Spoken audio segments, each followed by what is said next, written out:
Ladies and gentlemen, welcome to Ascension number 3. It's 3. There's 3 groups. We got 3s here. We got 3 Crow in the witness chat, so, you know, he is listening to the commentary. Unlike Benno, who is currently patiently awaiting Mystery Meat to join him.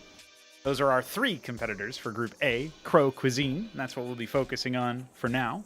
We have 3 Crow as the only Zerg in the tournament, and of course, Benno and Mystery Meat, the latter of which has just arrived, are going to be Terran.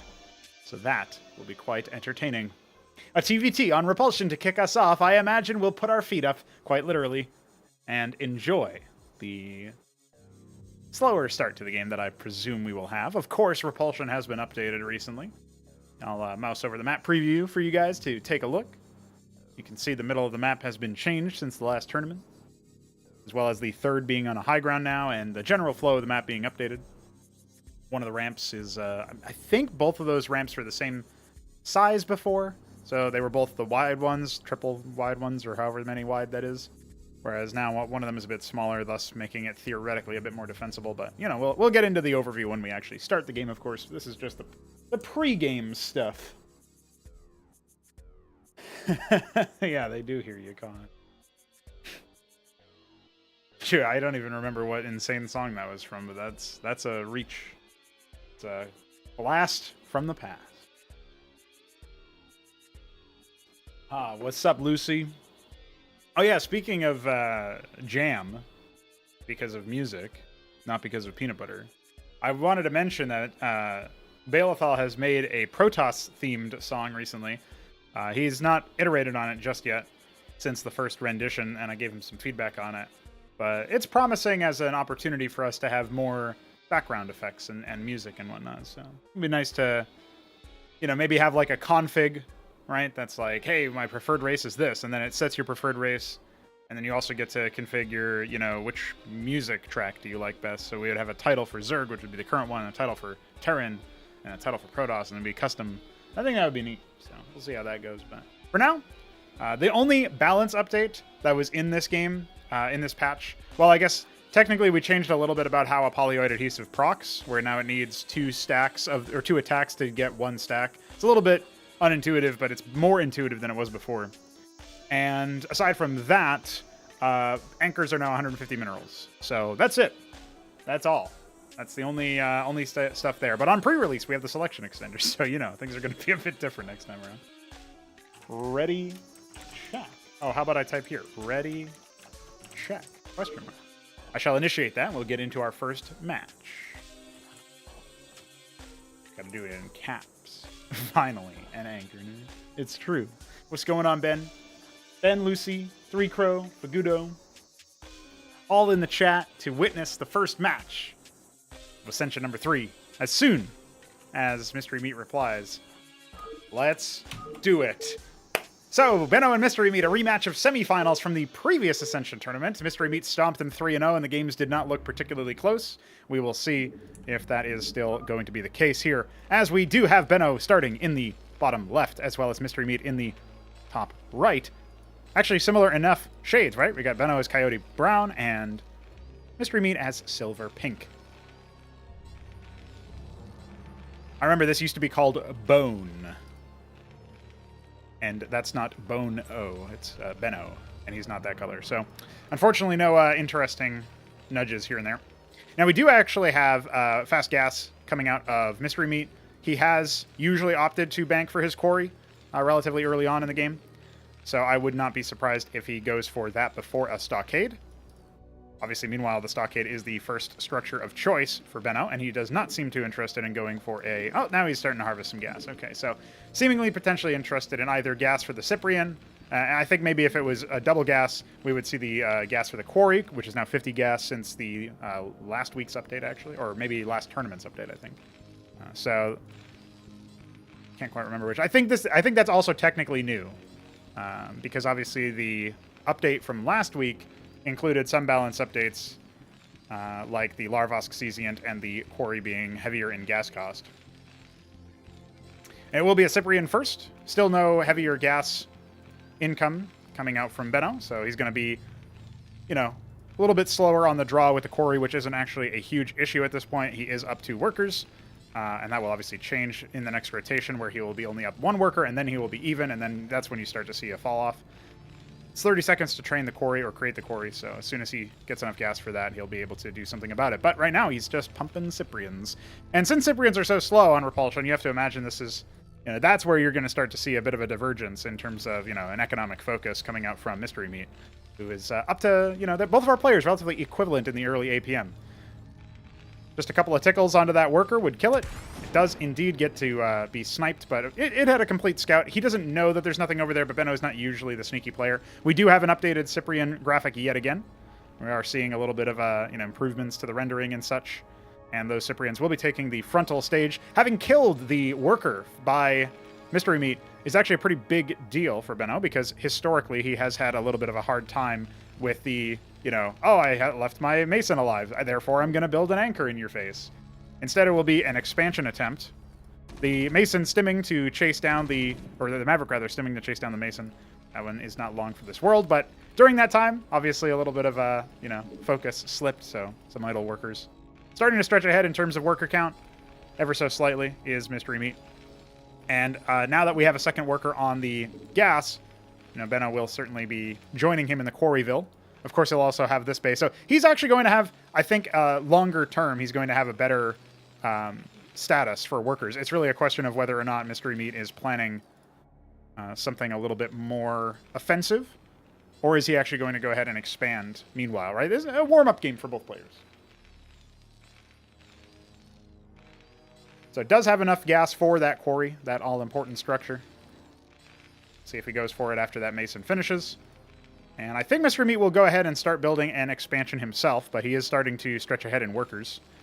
So that's obviously something that you have to keep in mind, of course. Maverick in the bottom right-hand corner, just scouting out some of the positions. We do indeed have what appears to be a patrol route.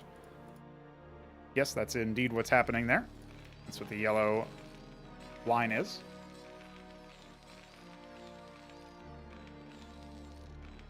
Defensive anchor behind the treasury for anti-drop play. Obviously, familiar with the Wraith play, that sometimes does happen. And now floating a decent amount of gas means that quarries are undoubtedly coming up soon.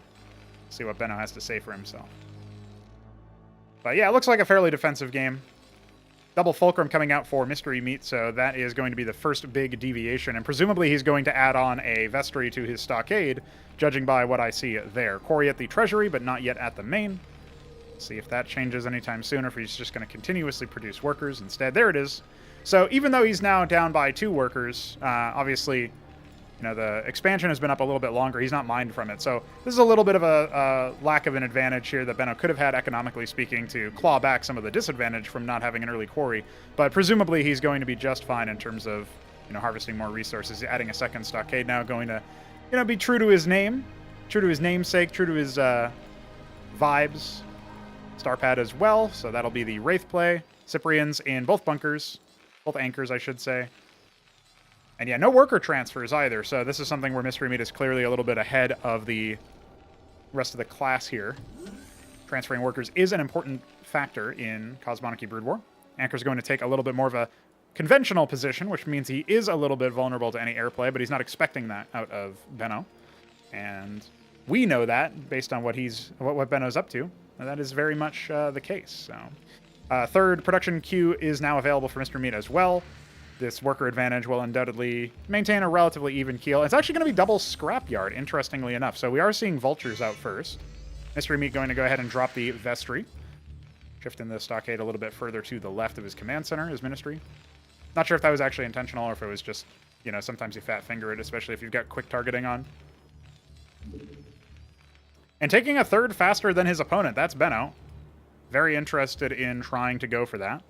This mysterious Maverick up right above the north, right to the north of the main. And we start to see some units pathing around, seeing what's going on. Maybe the vultures themselves, after they lay some lobotomy mines, will be interested in pathing downward into, in fact, the third base. They should probably be taking the bridge path, if I had to guess. And yeah, this Mason's just going to go ahead and scout and confirm that location as well. Could potentially result in the vultures harassing. And the Wraith, yeah, does indeed reveal itself temporarily, only to be swatted. A Cyprian is over here to defend that Mason. And yeah, these vultures are not long for this world either.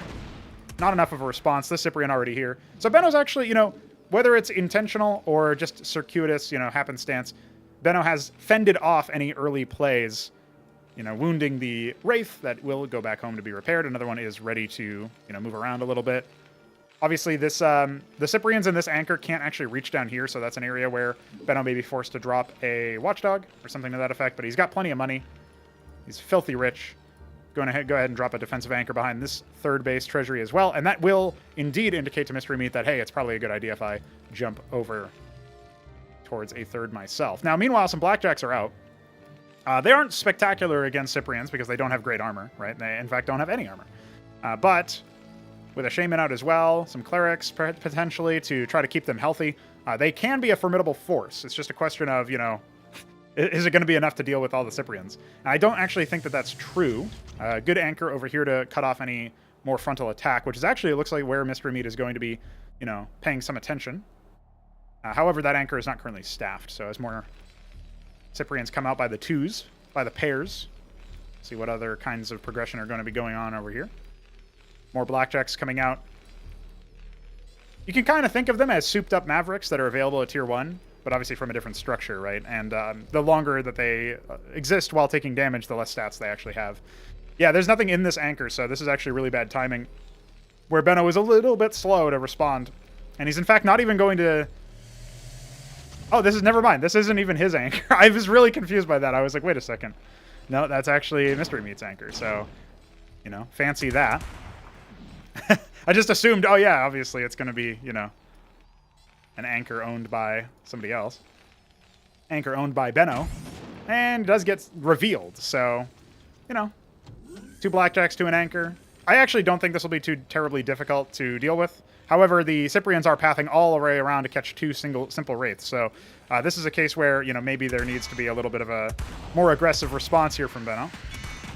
There is no, you know, this is all single target stuff, right? So there's no crowd control, there's no AoE. The Masons can definitely deal with this relatively easily. And I think this is going to end up being a very heavy APM sink for Mystery Meat while he starts to stretch away in terms of resources. Does he have an Atlas in his main? He is building an Atlas, and that's where obviously it's a halfway done and Benno can start to build his own.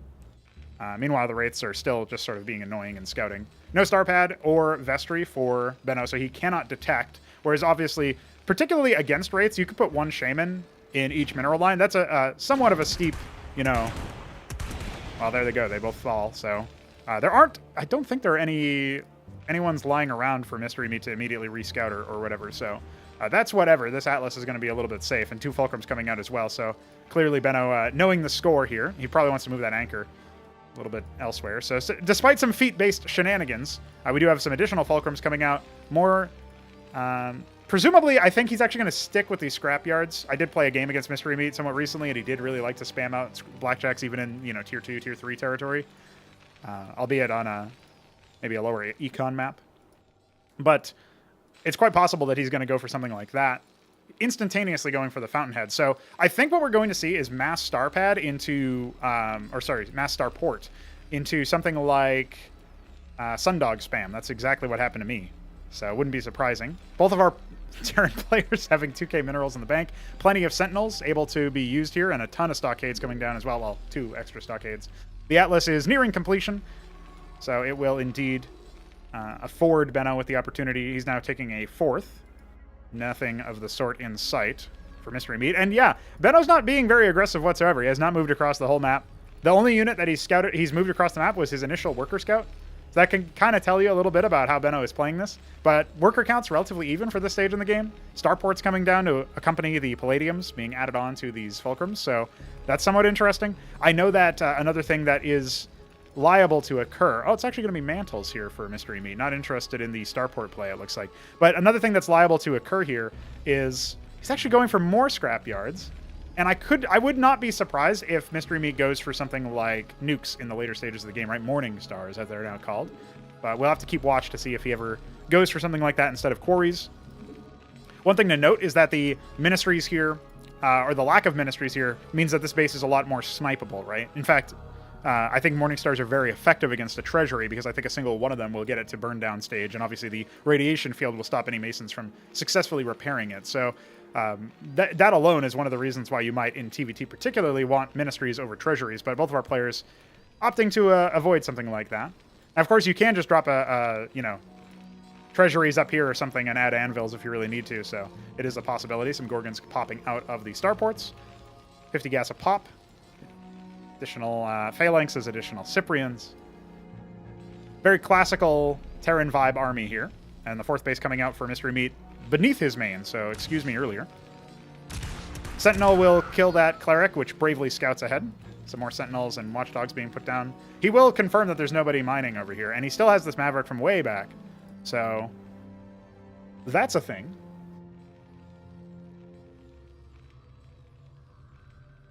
Yeah, there's some Terran Brotherhood happening over here. The Brotherhood of the Blackjack. Trojan out as well. Interesting to note that that could result in some drops. And I think Cataphract drops are going to be in the future for us. We do have a lot more of those being trained by our mysterious meat. And the Cyprian move-out is going to start up. If the Gorgons catch the Trojans mid-flight, that's going to be really, really negative for Mystery Meat because obviously the Gorgons slow enemies. Cataphracts are very slow as well, so I wouldn't be surprised if they end up being somewhat effective. Now, those Gorgons just ended up being expensive scouts, and the Phalanxes will start to deploy over here. Plenty of splash damage to reduce the efficacy of those Blackjacks, and they're clumping up quite well. Obviously, the AoE wrecking the Cleric AI as well. So before the Cataphract can even join the fight, pretty much, it is already in a very negative spot. So that Cataphract will go down relatively quickly, and the Infantry Force proving relatively effective there against the Clerics, the single target healing, you could say. Now, the Trojan is out. It doesn't have anything in it just yet. We'll see what it wants to pick up, and presumably could drop maybe behind these mineral fields. Obviously, Sentinels would still have the range to whittle them down, but they might get some kills if the Cataphracts are going to be the ones. Instead, they're just being ferried over here. Now, this base has been set up as a 5th for Mystery Meat, but he's not mining from it just yet. There's the potential for him to mine a little bit further. A lot of his workers were idle over here. In fact, more of them are traipsing in. But, yeah, plenty of money. Plenty of moolah over here. No extreme gas, but we do finally have a cap going on for the main of Benno. In fact, he's also doing it at his natural, his 3rd. Not his 4th just yet. Certainly can't afford it. Lots of minerals. Instead, rallying even more Phalanxes up. Very effective versus the composition that has been chosen. However, you could conceivably use Trojans to drop on top of the Phalanxes. The Sentinels are starting to come out here. They're going to be fairly effective with all of the line trace damage. Remember, Cyprians are a surprisingly effective part of this force. That's another thing to keep in mind. It looks like the Sentinel will indeed clear out that... Oh, not quite. Just barely. More Cyprians definitely need to be rallied up if that's going to be the backbone of his military, and he is starting to train additional Gorgons. But with the capped geysers, with this anchor placement too, look at how far the worker has to go. I'm not sure that he's noted that yet, but that basically extends the number of workers required to protect against that. Quite a heavy amount. See what other tech has been, selected here. Lots of Blackjacks being trained. Always nice to see that. We basically have this walker-based army here, and the Phalanxes are going to go ahead and push forward even further. I'm going to go ahead and snipe that before it can even get canceled. And this Sentinel back here is not within range to actually attack, and this Treasury is basically going to be forced to lift if Mystery Meat is going to respond to that. He's back at home right now, so he's allowing this to get tickled to death, it looks like. He's just going to go ahead and macro. So yeah, there's the lift, but I'm actually not sure. Okay, well, the Cyprians don't pursue it, and neither do the Gorgons. So in this particular case, the Gorgons can just fly over. The Sentinel obviously doesn't attack air. So that Treasury will stay alive. Meanwhile, Benno is going to go ahead and try to take a 5th up here in the mid-right. Top left is also being taken, though, so basically 5th, as far as 5th base expansions are concerned, despite having the Treasury, Mystery Meat still is in a position where he's on even bases with Benno. Surprisingly keeping relatively effective here. Now, the Gorgons charge forward, but they seem to be on move command instead of attack move. Some deployments coming out here. These Cataphracts are going to get focused down. At least one of them will. The other one can't really fly back too far. He's actually in an awkward spot with the weapon range, where he can't actually attack multiple units because the other ones were hanging back out of range. So that's a little bit awkward there. A flanking maneuver coming in to maybe try to isolate and abuse the fact that, these Phalanxes do have to deploy, indeed. But they will be scouted out by the Gorgon. We'll see what Benno's reaction is. He's started to pull some of his Phalanxes over. And it looks like Mr. Meat might want to collapse in. His forces are kind of getting somewhat split over here. So the Phalanxes do deploy. The Gorgons are coming back to respond. And the Blackjacks are just not going to be long for this world with the Cyprians behind the artillery, which is pretty funny, but effective in this particular position. The Cataphracts are going to have to fall back. And yeah, I think, there's only one armor pen on the Longinus cannon. So that is something that has to be kept in mind. Or Longinus. I actually don't remember how to pronounce that. I looked it up a long time ago and forgot. More Phalanxes coming out, of course. And nobody really banking gas. I'm still looking around, trying to keep track of that. We do have munitions bays. Yes, Sundogs are indeed going to be in play. Mystery Meat is a fan of the cloaked unit raids that you can do. You can pick off reinforcements. You basically force detection quite heavily. Instead, there's going to be some watchdogs over here, but you can overwhelm them eventually.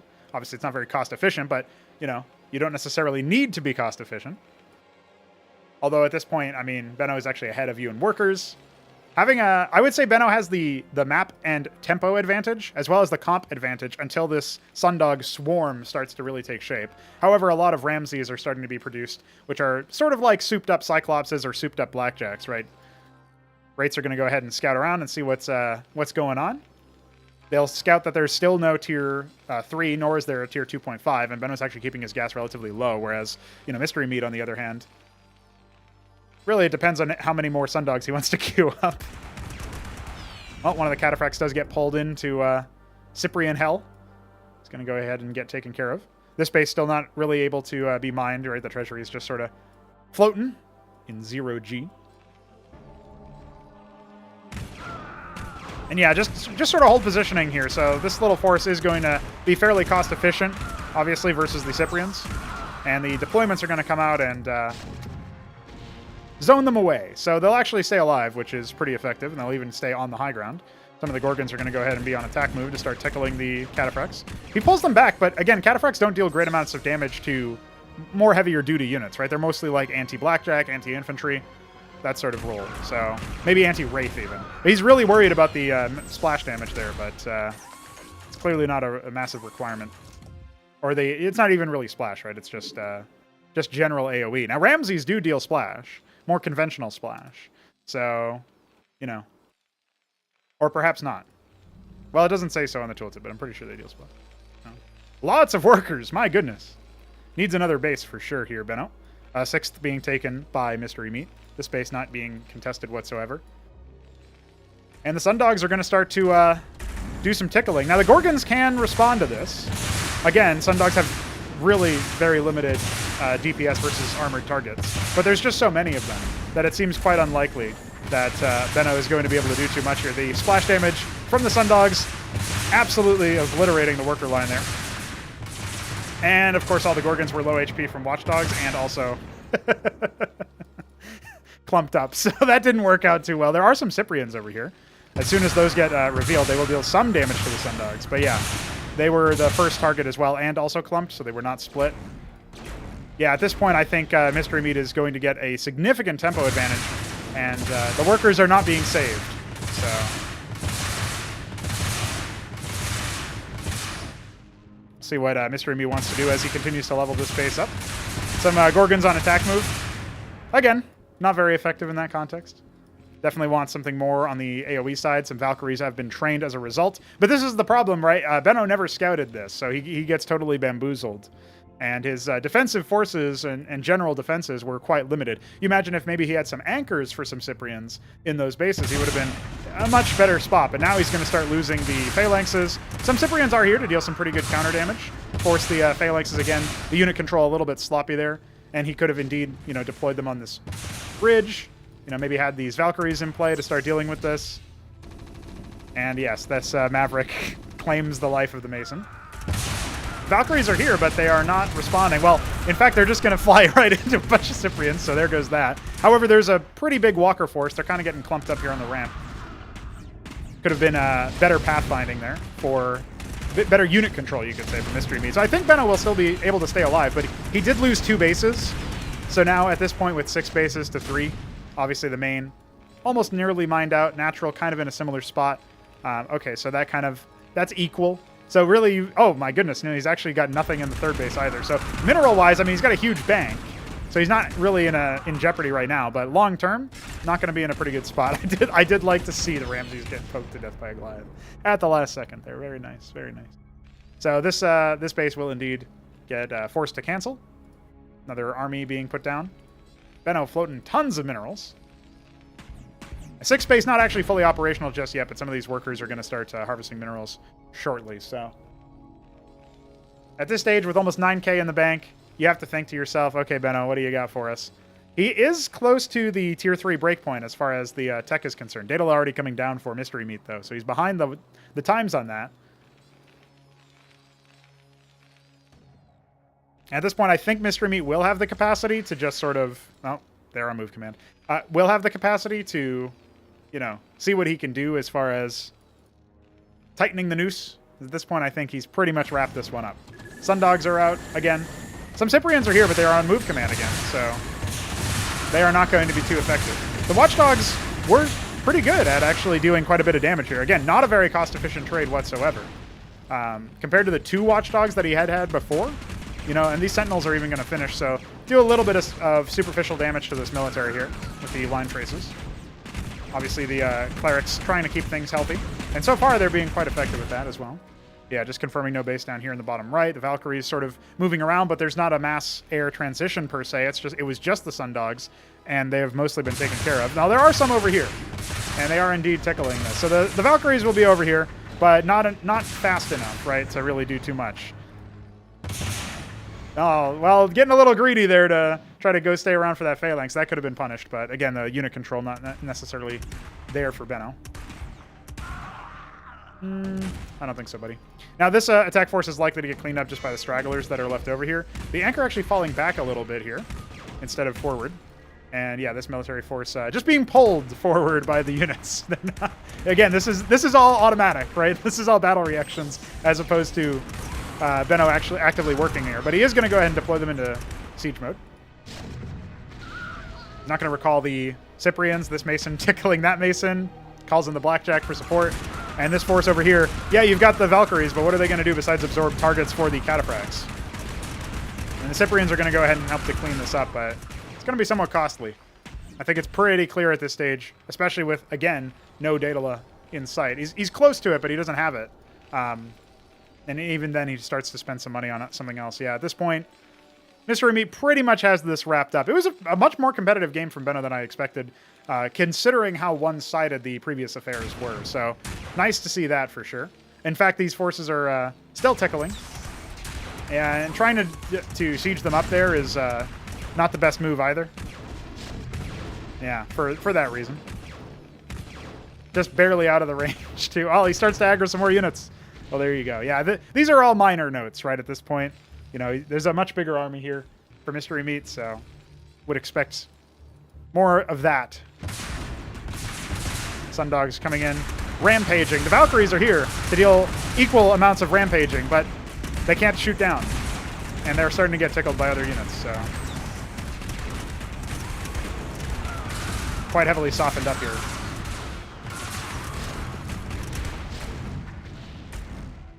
I bet Mystery Meat is wondering how Benno has so much stuff. The answer is Benno had 9,000 minerals in the bank. So that almost kind of evened out the score of, you know, Mystery Meat having 6, now 7 bases, going up to an 8th base over here in the middle. Benno holding on for dear life. Still no Daedala. Still no end to this in sight. And an Atelier coming out as well, so skipping straight over, getting straight to the point here. Going to be some nanite assemblies. I imagine they'll be off in the middle of the map somewhere, or top left base perhaps for build space concerns. A bunch of workers down here as well for Mystery Meat. Could see him do some stuff there. And yeah, I mean, a good warm-up game for both of our players. But, and again, like I said, Benno, he had some pretty good moves. I think his lack of proactivity, once he was in a more commanding position, he didn't want to push his advantage. Obviously, he didn't have a mobility advantage over the Blackjacks and over the Cataphracts, but the general vibe that you see of the movements from Mystery Meat, I think that's what gave him a tactical advantage in the match. And obviously he had pivoted some of his spending away from the composition that clearly wasn't working out as well as he had hoped and pushed it towards the mass Sundogs, which caught his opponent by surprise. Now some Valkyries are here. There are some Gorgons, too. Oh, and I just now remembered why Ramses doesn't say a deal splash. That's because, of course, it's a line trace, similar to the Cyprian. So that's why it says that.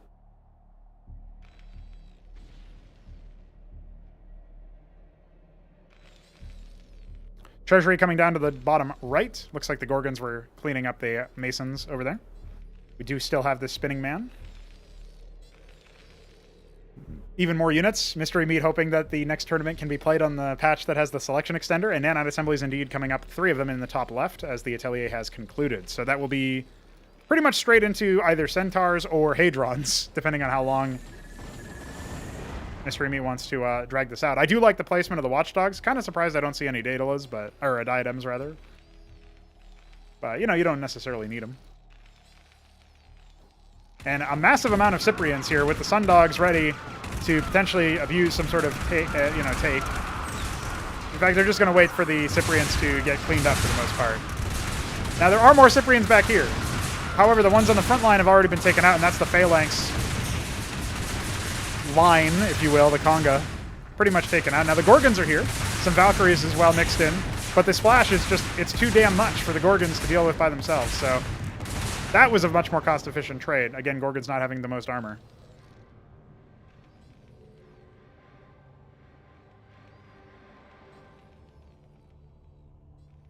And you can kind of see the tactic that is at play with the Sundogs, right? Wait for the main army to get taken care of or occupied, then start really putting the hurt on them. Obviously, the Sundog as well, a tier 2.5 unit, whereas the Gorgon is more of a generalist unit. Yep, there's the Hadrons. So we're going to see Hippogriffs relatively shortly here to close this game out. But Benno needs this practice. He's going to stick around for a little bit here. Probably smells the looming defeat that he may be anticipating at this point, I imagine. Not being able to leave his base, you know, the sort of split map scenario. Surprised that Mystery Meat even allowed him to take this base again, but, you know, not a huge requirement here. And this Mason back here could be building a Sentinel or something cheeky. You know, if that's Mesk playing, which he will be playing in Group C later tonight, that's definitely going to be a case where, hey, I can just drop that. Yeah, I could just annoy him a little bit. So that's the sort of... Again, that's not going to make the difference in this particular matchup, obviously. But doing something like that is, you know, not a bad move. And demonstrating the map awareness, right? Seeing where you have vision. Constantly moving around.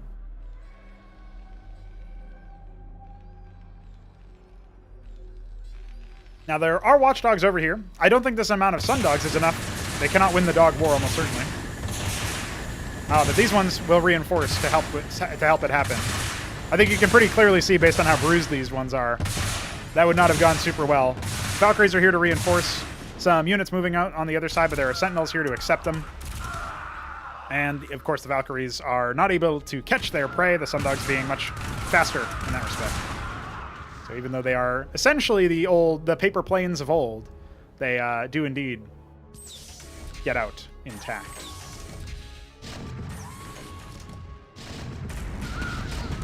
Unfortunately, those targets, those shells, those mortars, they were meant for the clerics, or they were meant for the blackjacks, but they kept walking and the clerics kept following. Absolutely shelled. Hippogriffs are here, though. I think that's pretty much going to be the end of it as soon as he steps forward a little bit to allow the attack to actually hit. And yeah, there's the charge coming in. Overwhelming numbers of units. Surely Benno will be quite surprised at how to deal with this. Looks like his Valkyries were even on hold position there. Does have some more air units here. And I admire the Phalanxes for sure, but the Sundogs are going to be here to clean this up. Valkyries, some of them still surviving to pick off these forces. Not really too many of them left. There's only one left right now. But again, the Hippogriffs are here, and they're just mowing the ground here. So the GG is called. And Benno, I didn't get a chance to see if he had a Daedala in progress, but I don't know that it would have mattered. He would have had to get that a lot sooner. Again, very surprising that he was able to keep pace with Mystery Meat. I think you could see Mystery Meat maybe not super sure exactly how that was going to work out as far as like he wasn't necessarily expecting Benno to be able to keep pace with him, perhaps something like that. I'm not sure. I'd have to ask him. But in that first matchup, you know, pretty competitive in the early stages, and the Sundog switch really caught him by surprise. He didn't have sufficient anti-air defenses. He didn't really do much proactive scouting, which is quite unlike Mystery Meat, who did have a good amount of scouting with Wraiths, Masons, Clerics, even just throwing whatever he could, had Mavericks stationed at different positions, keeping track of the map, and that gave him the edge there to make some of those switch decisions. And yeah, got to scout your opponent, otherwise something like that might just slap you in the face.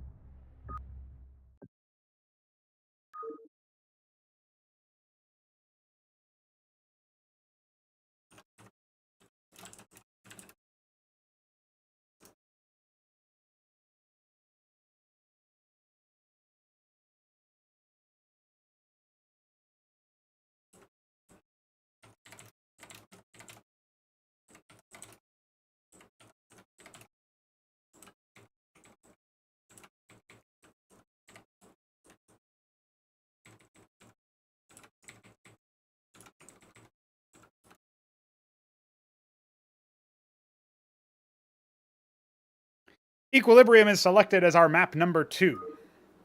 That is by 3Crow, playing as Zerg in this tournament. The first time we're going to see Zerg in Ascension number 3.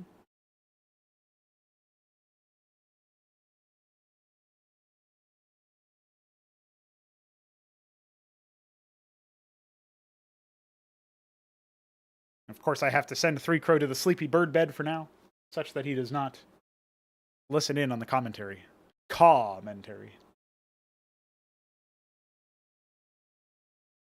And of course, I will update the user interface.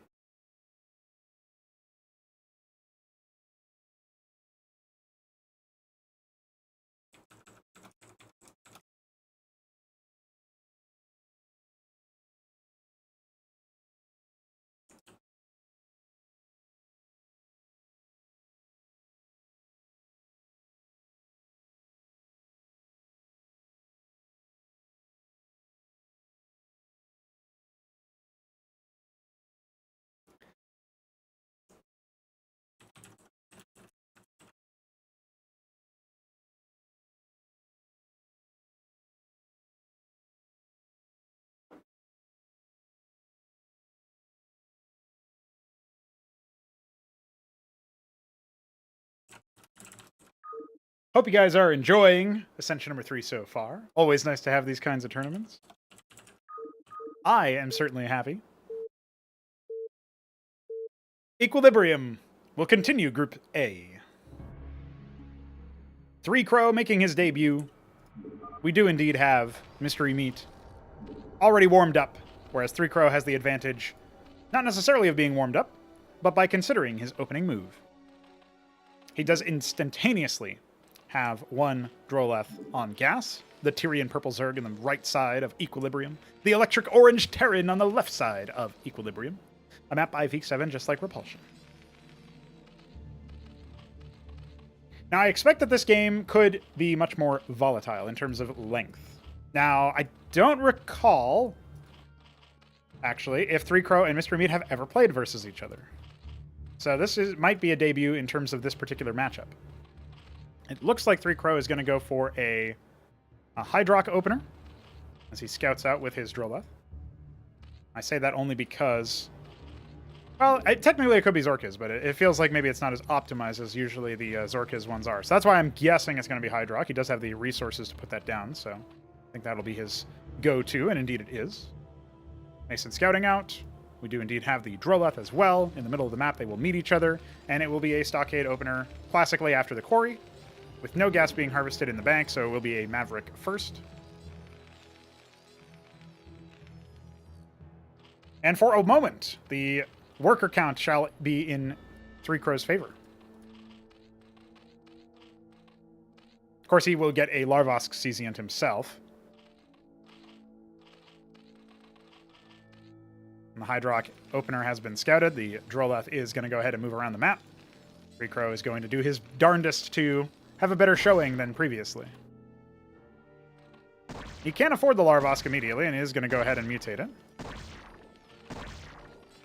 Does have to withdraw his Droleth there, as Masons do attack slightly faster than the other workers.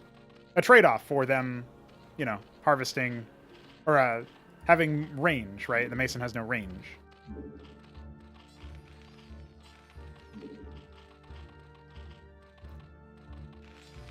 That resource trick where you go gas, then minerals, then gas, then minerals.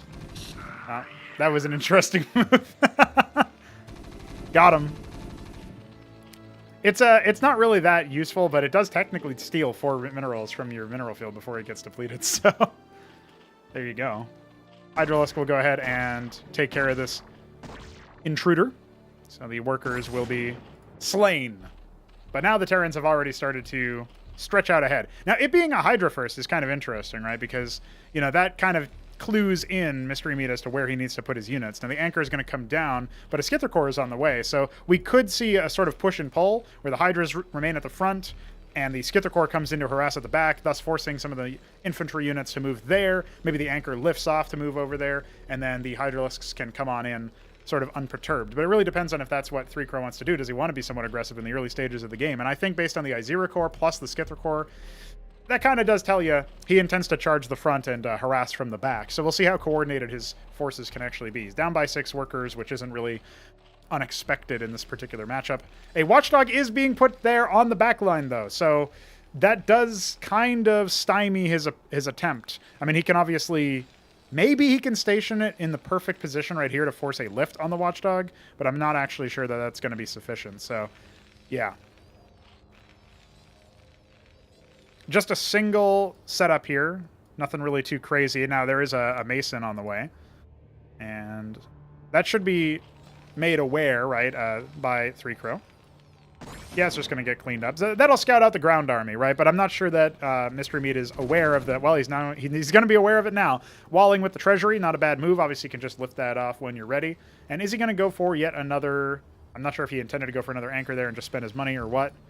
But it'll be interesting to see what happens there. Now, there is an expansion being made in the background here, and Zorka's Shroud mutating on this side. So I have a feeling that the attempt is going to be...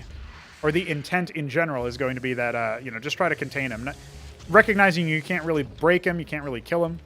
But, oh, look at this. He's actually pulled a lot of workers over here. So this is some mining time reduced, right? Obviously, has less workers than his opponent, 3 Crow, but he's equalizing that a little bit with, you know, there being 6 workers over here, two of them on construction duties. So, was worried about a potential bust, didn't know how many units there were actually going to be there. And are these units on hold position? They are. So that Mason will stay alive, but obviously the more important part is that the military units don't get killed. Yeah, these Masons are still very much being pranked here. That one almost went the wrong way, but again, it was because of the wall. So we'll see what the response here is. Skither Cores are coming around just to see what's going on, and that Izira Core is going to go ahead and start getting tickled. So those forces will withdraw. Zorka's Shroud is complete. More Hydras back at home. No, not really too many workers. No workers transferring over, whereas that's what these 6 workers are going to do for Mystery Meat. So economic advantage is going to be secured here. Some of the workers are being transferred now. And we do indeed have a Zoryusthaleth here. They are hell-bent on absorbing some of those shots, but also creating Rilaro cores. And with this third anchor here, that's pretty wise by Mystery Meat to play that kind of defensive game and just count that maybe 3 Crows macro is going to be his weak spot in the mid game. So as long as I don't, you know, do anything silly or foolish, I'll just take care of that stuff on that side. This Mason or Maverick is even going to get out, so it'll get a scout off. Not really much of a reaction there. But with this anchor over here, it's not just that it increases the defensibility of this region, it also stops any run-by attempts with the ground units. So that's pretty important. Yeah, the Maverick is trying his hardest to get a scout off to see what the macro is, and 3 Crow is not really microing his Skither Cores very well. So he's going to confirm that the Zoryusthaleth is a possibility. Oh my goodness. Yeah, this is really where you have to criticize the micro there for sure, because he should not be allowed to get this far across the map and confirm, you know, so many bases are safe. And again, a move command instead of an attack command. Like, he should not be able to get this information here. That is a real big faux pas. And at the same time, now you've moved all of your units from the front, so you don't even know if he took another, you know, unit out. So that's a lot of scouting intel that Mystery Meat was able to get, and definitely a case where in the future, the unit control is going to be an area where there can be some improvement for 3 Crow. Because he could have obviously just sort of right-clicked ahead of the Maverick to issue a move command, and then mid-flight do a moving shot where he does the attack command, and that would have worked out just fine. Now, he has to be really careful that he doesn't go too close to the sun here. Yeah, he gets clipped a little bit by that Cyprian and realizes, yeah, I shouldn't do that. But, you know, keeping your units over here is still a good move while you can, rallying some more units down and going for a third base. So 3 Crow is going to go ahead and settle into the macro game. He's equalized in terms of worker count, although he's, you know, relatively speaking, and he's also not really harvesting gas from his natural here, which is in stark contrast to what is happening for Mystery Meat. But the other thing to note about 3 Crow is that he has Izira cores and Zoroastroliths as far as mineral sinks are concerned. So he can decide to bank gas and go for a fast tier 2. Now, the Wraith is over here. It will eventually confirm that there is a Hatrosk mutating over there, presumably. There's actually no defenses or units over here of any kind, so the Skither cores are going to have to be pulled back at the very bare minimum. Another anchor being put down on the high ground stockade again, just to screw up the pathing. And it will be Blackjacks versus Zerg as well, so that's something that Mystery Meat is testing out here. Actually, somehow, Sixth Sense kicking in. 3 Crow is going to go ahead and have some Cesients be put down here. It's going to be a little bit before they actively do anything, as the Wraith has already arrived. So at least a worker will most likely die here.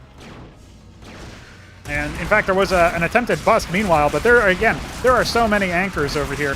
And yeah, the Izira cores are doing some pretty good damage to the repairman, but it's just not going to be quite enough here. I don't think so anyway. And of course, meanwhile, this Wraith is just on an absolute rampage. That's the 4th worker kill that it's had. These Kagrants were not mutated into Spraiths fast enough, and of course they can just go to the natural afterwards anyway. So the bust, I mean, he did more damage than I actually expected. But a mix of the clerics healing the Masons and the Masons repairing the anchors is like, I know that's particularly for 3 Crow, that is an unholy dream. He really does not want that at all. So some Skither cores are being mutated over here. It's going to be a little bit before they finish, and he has to get back to mining, but he's at a pretty big worker deficit now despite having a 3rd Hatrosk. He's confirmed that there's probably no 3rd base for Mystery Meat, but he really needs to deal with this one Wraith that has been able to deal so much damage, and he spent so much money and larva on, you know, building something for, you know, countering the Wraith, that at this stage, he's really going to be somewhat behind. He's very much behind in gas harvesting. Not sure if he's aware that he's not harvesting from his natural or from the ridge in his main. But it looks like he wasn't doing that for a long time, even before the Wraith showed up.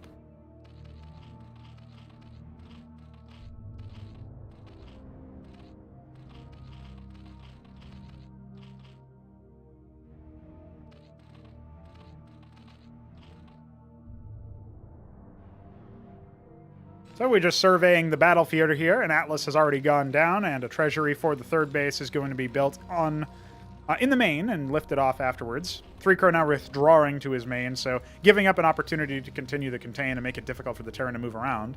And yeah, at this point, the Wraith is just sort of moving around back and forth. Occasionally we'll get tasked with more move orders. Could drop an Ovaleth in your main or in each base or something like that. There's a couple of idle workers in each base as well that definitely could be managed a little bit better, and the Wraith indeed does get focused down, so isn't that clever? Not sure if there was like a worker that got tickled in the meantime or something, but yeah, there's actually one here and one here. So in the main alone, he's got 2 idle workers. Back over here, he's started to, looks like he's going to set up some anti-surface defense in the natural and presumably some anti-air defense in the 3rd. Maybe a Circuit here and 2 Spraiths, something like that. Although at this point, you know, then your gas is potentially liable to be tickled to death, and you don't necessarily want to build a lot of Cesients. Don't want to lose a lot of workers. But being at this worker count is acceptable so far as we've seen thus far in the meta. It is indeed going to be a Spraith and 2 Circuits, so it looks like this will cover the mineral line pretty well, and he's going to need another Spraith maybe directly above the Kagran or to the left of the, like in between the mineral field node here and the geyser. Something like that to cover that particular angle, but that's assuming Wraiths are even going to be the main focus. It looks like it's going to be some anchors to lift off to protect this 3rd base, and the worker count is slowly but surely getting a little bit better, as well as some Ovaleths loading up some Lakizilisks. So that could be quite problematic depending on where they actually land.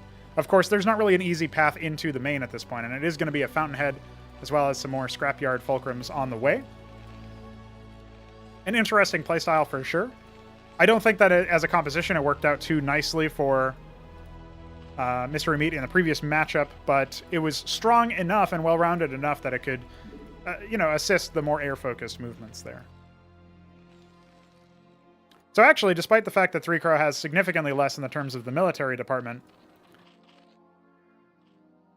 he could stand to do some damage. It's just, right now, it's a little bit hard to actually pierce the units here. The Skither cores are going to come in and see what's going on. They are just blackjacks, so those anchors can be focused down, but it doesn't look like he wants to try it. Or if he does, he's going to go ahead and unload the Lakizilisks and move them in. So he can shut down this third base before it can really have too much activity.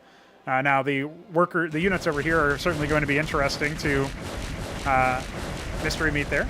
But that's just a ploy initially, right? And then there it goes. The Lakizilisks do go ahead and burrow, and this is going to force some units to move out, which is really the ultimate nightmare considering this pathing. He's going to have to lift those anchors. The quarry's going to go down for sure.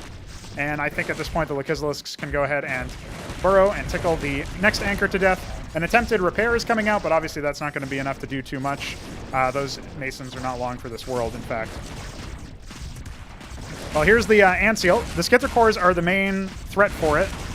And they are indeed going to go ahead and focus it down, but it's not enough to actually get it to die. The anchor does die. More Masons do die, but the base endures for now. And meanwhile, you can see the difference in macro here, where both players are certainly floating money, but 3Crow is nearly able to tech up. The question is, will he conserve his gas in his next round of army units to do that? I'm not actually sure that that's going to be the case, but good eco damage nonetheless. There is a fourth base being put together here that could be tickled at the same time. You know, maybe if he had a sixth sense, a star sense that, oh, my opponent might still be expanding, let me just jump over here with my units. Could have shut that down before it really got going. And yeah, at this stage, you know, Mystery Meat can probably evacuate his base a little bit faster with the military units and thus have more of a military presence on the map, which does mean that you can abuse that by charging in with, you know, more drops or something, but that attack could have been a little bit more decisive, a little bit faster. He could have borrowed the Lakizilisks within range of the Mason's treasury and both anchors, and then just focus fired one on the right side, the extremity there with the skiths, and then had free range for his skiths to attack the right side of the treasury while the Lakizilisks took care of the second anchor on the left. That would probably have been my thought process going in, but, you know, it's easy to do Monday morning quarterbacking, as they say. Iral Iris is coming up, obviously late to the party as far as tech is concerned. Plenty of Kagrants over here for general utility. He's going to have a Spraith and a Spraith and all that stuff. I do worry about the Sundogs. If he can take his Ovaleths and move them into his mains, well, basically every single base, then he can have pretty good detection spread. And an underrated thing right now, but the Iral Iris, it does detect, just like the Atlas does. So if he had put that in a more defensive location, then suddenly he would have seen the Sundogs if they did come to his main.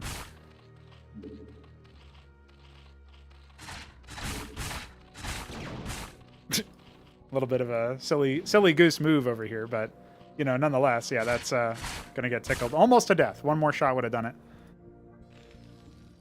Pretty big force of Hydras and Izira cores coming over here, but of course there's already a defensive force. So it's a little bit premature, I think, for the Zerg army to be trying to attack this position after they had only just attacked it afterwards. There are some Cyprians here, but for the most part, the main force is Blackjacks. And again, Izira cores do surprisingly well against them, but you need to get on top of the army and have some sort of more additional staying power. A fourth base being set up, meanwhile, for Mystery, for 3Crow. Mystery Meat already having his fourth, but not yet staffing it with workers. Now at a 30-40 worker advantage, so that's pretty significant. Not fully saturated on this side, but there's going to be some higher tier defenses being mutated. We don't see any Spear Tiths in the in progress in the backline over here, and we do indeed have a Gorgor Swamp on the way. So I think, you know, 3Crow kind of knows the score. He knows that he's going to need to go for Excisance. He's going to go ahead and cap his Geysers, all of them at the same time, which does cut into his gas production quite significantly because he only has Ridges to rely on for now. But it's still an important move, and if he can survive that point for the transition and get this fourth base up meanwhile, he can do quite a bit of moves where, you know, he's got his Quasrock out. He can mutate that into a the next tier of that particular thing, right? The Leveril Pond. And then he can go in for Calculisks, etc., while also getting Bactylisks. Now, he does no real idea about the space. He's going to have some inkling now. Not sure that he can actually attack into this with his current roster of units, and in fact, that's kind of a decisive no. The Sentinels do go down, but there are Sundogs here, and I think that's, if they're even revealed, they are revealed. That's going to be, you know, his least favorite thing to see. He does have the Nats out, but, you know, those are going to melt.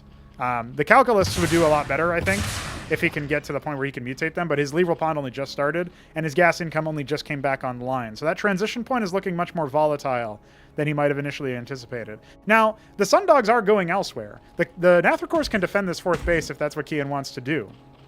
But he should be very wary. In fact, he's going to go ahead and... you know, I don't know if he's even going to get a cancel off on this. It doesn't look like it. But that's, you know, his minerals are not his most significant issue right now. Yeah, he should be a little bit wary of the splash damage. He's just going to clump up on top and maybe only now realize that they deal splash. I hope certainly that he's not only now realizing that, but yeah, Bactylisks coming out. They're going to be okay at fighting this on head on, but really what he needs he needs a lot more things than that. He could use Vithralisks right now if he had any surviving Skither cores. It doesn't look like he does. And his tier 2 anti-surface defenses are going to get tickled to death. Meanwhile, the Bactylisks do finish. They zone them off a little bit, but, you know, not sure it's going to be quite enough. I mean, Sundogs have very, very poor armor. So that's a major thing that allows something like a Bactylisk to deal quite a bit of damage to them. The problem is you don't want to be contained to having tier 2 military units in your main and your NAT and your worker lines in general. It's not really the kind of position you want to be in. He is going to go ahead and start arming his bases with additional Spear Tiths, it looks like. That's what seems to be the case right now. He's got a pretty reasonable defense over here. Obviously, Spear Tiths do bounce attacks, so that's going to be pretty significant. And the Blackjacks are not going to be able to break, you know, Bactylisks or anything of the sort. Obviously, Kian could have maybe saved his Bactylisk a little bit there if he had responded a little bit faster. Does have Calculisks on the way, which are going to be great. And yeah, the attack is going to be consolidated at the main. The Sportriths would be really, really effective right about now, but instead it's not going to happen. And the Calculisks just aren't done yet, right? They're only finishing now. There's a potential chance for them to deal some more damage, but the Sundogs, while they were a little bit distracted, but you can see the Sundogs starting to melt to the Calculisk attacks. However, both of these units are very, very, you know, dangerously weak by themselves. Now, the Blackjacks are going to take out the main. I just don't think that 3Crow has many units. He has the military units in the bottom right he never used for anything other than keeping that base warm. And unfortunately, it looks like the natural is going to fall. This is after confirming a 4th base. 3Crow now down to just mining off of a depleted main with no anti-surface defenses to speak of, and a natural, or 3rd base rather, that is pretty reasonable, but I'm just not sure that it's going to be enough. His tech is also in a very vulnerable position after losing your natural. I feel like Mystery Meat's destined for a 2-0 move here. But again, just like the previous match, I have to say, 3Crow held on longer than expected and did some pretty good moves, right? You imagine if his harassment on the 3rd base here that was being set up was a little bit better. He might have been even further ahead and had been able to stay on the offensive if he didn't lose so many units to the single Wraith. That might have helped him out as well. GG is called. Mystery Meat will go up to 2-0. Benno will select the next map. And we'll see what else we got in store for ourselves.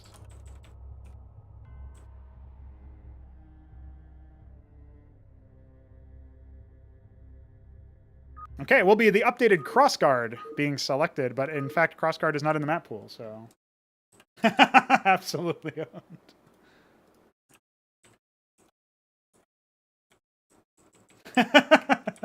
that kind of got me. Okay, Benno's taking us to Maim Street. What a man. What a mad lad. Benno doesn't play too many games outside of the tournament setting, so I have a suspicion that he's just... I'm not sure that he's...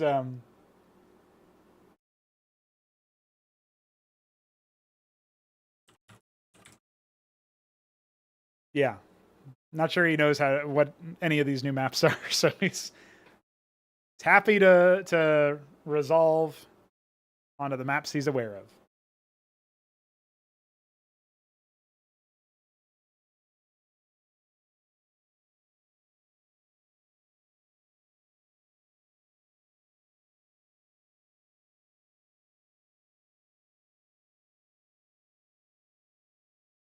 Well, 3Crow,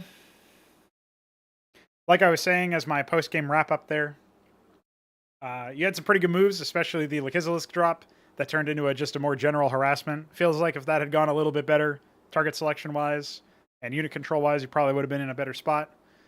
But unfortunately, the Wraith's killing like 5-6 workers, or maybe even more. The single Wraith doing all of that damage probably set you behind a little bit too much. Whereas if you had just done the Lekizalisk move without that behind, you probably would have been ahead, actually. So that was how I felt about that game. Definitely closer than it might have seemed from your perspective, feels like. At least in the early stage.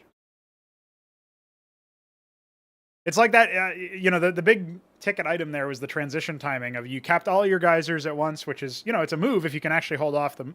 You know, it makes total sense. Not even something I would necessarily criticize.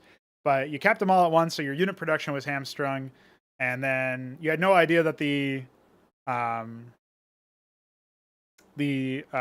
predominant enemy force was going to be Blackjack Sundog necessarily, because you hadn't been able to scout in the main, thanks to his third timing and selection of the base being that base. So it stopped you from being able to drop the main.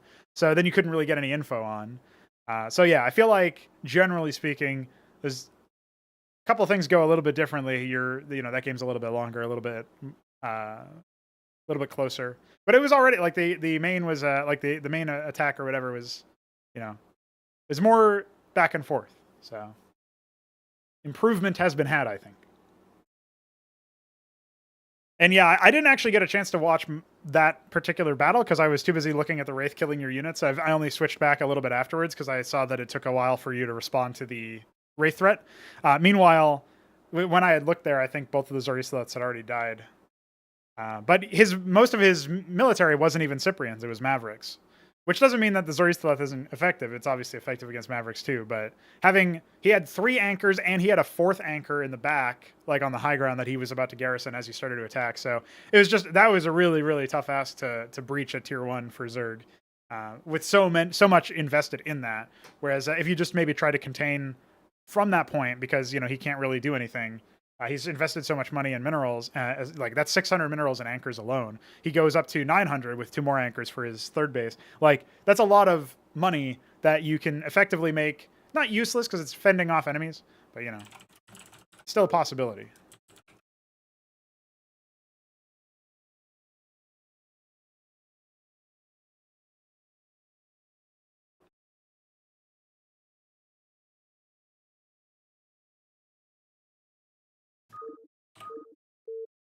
If people are looking for tips for how to defeat Mystery Meat, I mean, the first thing you have to do is make sure you kill his worker, because otherwise he's going to anchor rush you. But if not then you can certainly just try to contain him, make him really, really work for every little bit of moves. And these early games, he's also kind of feeling players out. So I think now that he's played against Benno and he's played against 3 Crow, I wouldn't be surprised if Mystery Meat goes for something a little bit cheekier. On this particular map, he's actually not going for gas, so he's not going for a fast quarry. So I suspect this is going to be with his fast scout, a proxy. Where's he doing? Yeah, I think he's gonna proxy stockade here. That's pretty much my thought process. Proxy stockade into proxy anchor. Maybe load some Mavericks into the anchor, land it, load the stockade, land the stockade behind, and build Ahmeds. That's my suspicion. I'm not sure. Maim Street is a map that has very low air distance, and there's the stockade as predicted. Stockade coming out from Benno as well, though, and it is fast. So he's more interested in the same play that he did on Repulsion. So he's going to have to watch out for those silly moves that can indeed work. I mean, Maim Street is a map. This is something I'm not really sure how to feel about, but Maim Street is definitely a map. You can't possibly scout for the proxies. You can scout if you're being proxied, but you have no way of knowing where the structure actually is. So... And also at this level of skill, I think this also happens in default StarCraft, but if you aren't at the professional level, you don't know the timings of when to scout, when you should expect your opponent's scout, and then thus, oh, I'm suspicious because the scout isn't here at the right time. Like, you have no real context for that, so maybe he's just scouting late, or maybe he's being, bad in some way or something. But, like, in this particular case, nope, he's just got that anchor, and he's got a Cyprian, so he is going for the Cyprian and the anchor strat. And again, that's not impossible to defeat. Benno has actually warded it off when anchors were less expensive. And Cyprians were more powerful, as a matter of fact, using just Masons.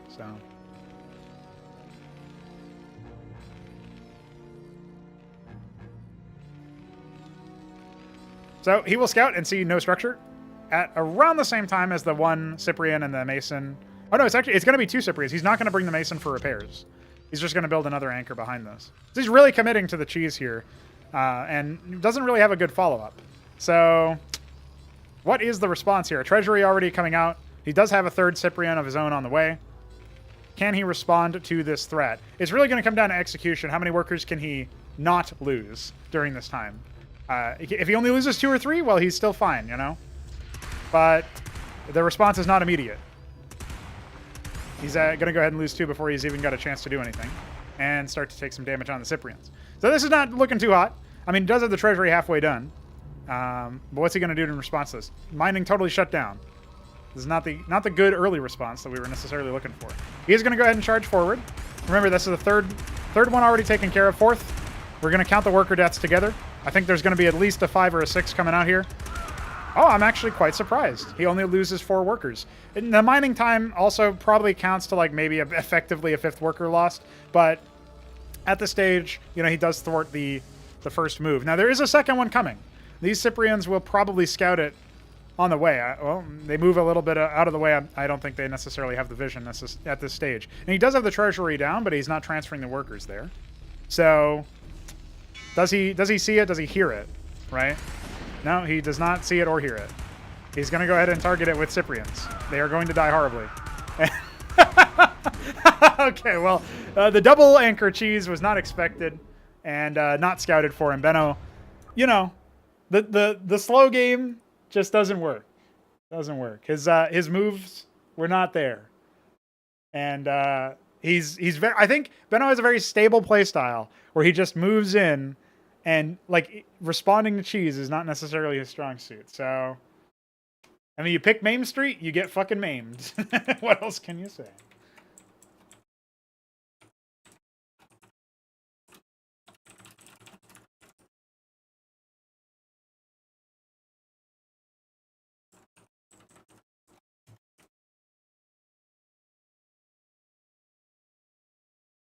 You know, when you're up 2-0, you can kind of afford to do some cheesy moves. And the mystery feat strikes again.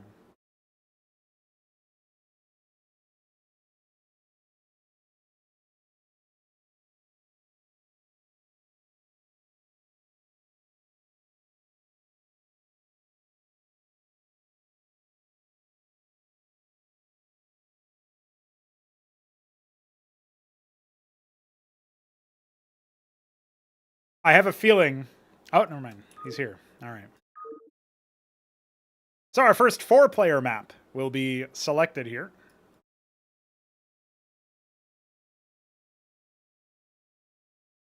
Nitro Valley. It's actually the only 4-player map currently in the pool, but it's a fairly solid one. It's an old one from way back. The mysterious feat will unlikely... they'll be unlikely to find victory in the same way.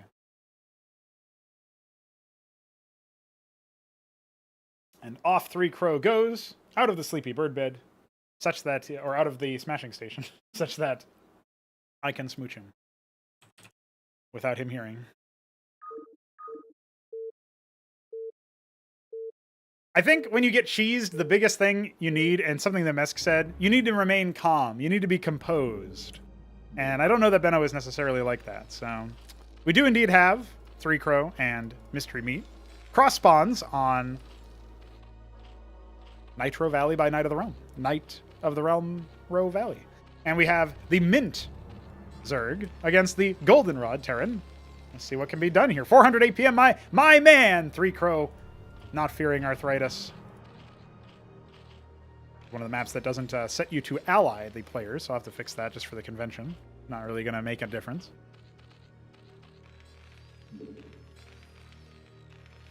Just changes the color of their selection. So, there is indeed a single worker on gas. We will see what the plan is. You know, I wonder if 3 Crow is planning something spooky. I think it's just a Hydrock opener again. First scout is going to be on the bottom right. Now, I'm not sure if Mystery Meat has played on many 4-player maps, but if he's, you know, a little bit on the spookier side himself, he may go for the classic N scout, which in this case would be a, you know, you draw from the top right, go down, top left, then down again. If that's happening, he's going to final scout it, and it is a Quasrock opener with an Ovaleth. Interesting. What the Ovaleth is for. Maybe the Ovaleth is to scout one side. I'm not sure. I actually don't know what's happening here. I couldn't even begin to think. There's a Kagran coming. That's going to be for Larvosk. Why the Ovaleth? I really wonder what that's all about. Okay, he's going to scout with the Ovaleth. Apparently opting for that a little bit more. And indeed, it is an N scout. So that's what Mystery Feed is all up to. See what he wants to do with that. Meanwhile, some gas has still been banked. He can afford the Larvosk, or he can afford the Nathricor. It's up to him. He's going to go for the Larvosk. More workers, meanwhile. Terran's obviously going to be up ahead with the quarry, but that does mean that he has way less in the form of the stockade. In the form of general military. In fact, you know, I mean, okay, he's going to have more units by then, and it's not going to be Nathracore. So I was going to say a Nathracore push here could be quite effective, considering Nathracores actually have a bit more on the durability side. So the Zethacores are going to go ahead and confirm that it is indeed cross spawns by heading to the top left. They are on a move command, so they won't start attacking the Mason, but they will run into him. In fact, another one is going to go to the top right. So yeah, this will 100% confirm it, unless, you know, maybe 3Crow sees the Mason and it's like, oh shit. And I know where he is, but neither player budged their camera positions when the units hit. So yeah, that's not going to be the case. So we do have an anchor being put here, just not sure what to expect. It is a Cyprian after the 4 Mavericks. So this is going to go ahead and be scouted. And he sees the totality of it. He sees everything. Now, the double Ovaleth is really, really quite something. When you scout this, I don't know what you think from Mystery Meat. Like, what could you possibly think is happening? This is a move, right? But it is going to be Quasrock first. Now, Quasrock has great mobility, but again, versus Terran, when they're going to go ahead and bunker up, I'm not so sure it's going to be a huge, you know, significant move. So there's going to be a Hurakan. That's going to take care of the Zethacores, at least in theory. And it's a 3rd Ovaleth. He's really going for a drop here. But he scouted that there was no expansion. So I wonder what's really going to happen here. Like, when you scout the Ovaleths, too, like, what do you even do with them? But he's going to go for the Ovaleths. He has, what, 6, 6, 5? So he has a decent number, right? I'm not sure if he, like, left a 3rd Zethracore somewhere. But it's not the number of the beast, right? 665. A little bit different. One off. 2nd Stockade coming. There's still more Ahmeds. I'm not sure this is going to accomplish too much, but, you know, he can obviously go ahead and scout, maybe go for something, you know, just to see what's happening. The Nathracores are going to come out. They can confirm positions, maybe, like, draw units away to defend this Mason from being tickled. The Starpad coming down as well. So, generally, Mystery Meat is going to have a more complete picture of what's happening. The Nathracores are indeed on the way. If I'm trying to piece this together, and I'm still really dedicated to the Ovaleth drop, I'm going to scout to confirm that there's an expansion happening at all. And then that's what I'm going to use the Nathracores for, because the Ovaleths are obviously expected, anticipated. But they could come over here to the point where, you know, maybe at that point some of the military units end up going. He's going to go all together, it looks like. I guess his Nathracores can tickle the Hurakans. There is a Cyprian in the anchor, which is going to be really problematic, because depending on how he moves in, that could be quite difficult. And, you know, there are some more units on the way. There's actually just workers on the way. So the drops are going to go ahead and be attempted over here. It is just Zethacores. And again, they are going to target the anchor, and there's a lot of Ahmeds as well. So what they can do right now is give the Nathracores free reign to kill some Masons. And instead they do get waypointed directly on top of the anchor. Some more units being focused down, right? So just suiciding the army. In fact, the Ahmeds even left because somehow they didn't see those Zethacores there. So after all that, dead even in workers. Now, hopefully, 3Crow doesn't think, oh, I did basically nothing. He did some pretty good eco damage. But there is a Trojan, and it will have 8 Hurakans in it. And there is no defense. There are some Quasilisks. Okay. Not a bad move. Obviously, the expansion is up, so economically speaking, plus the fact that more workers have been created, yeah, looking pretty good there. 3Crow will probably spend his 300 minerals on an expansion shortly. With the Trojan coming out with 8 Hurakans in it,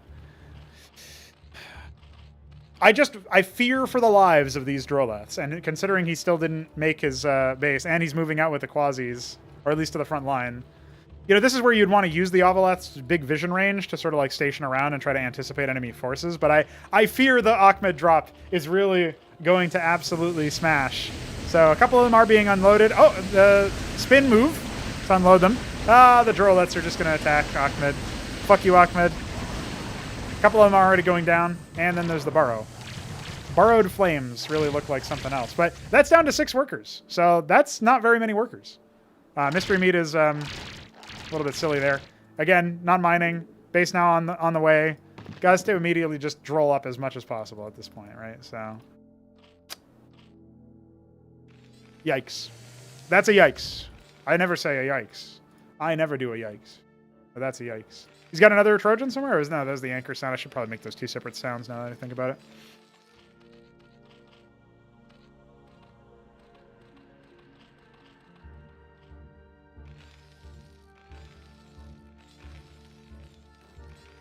Well, economically speaking, 5 workers because he built a Cesiant. And he's getting military units instead of more workers. So I don't know what... 3-Crow might just... I think he might be a little aimless right now. There is a Wraith going to go ahead and scout that there's nothing at all.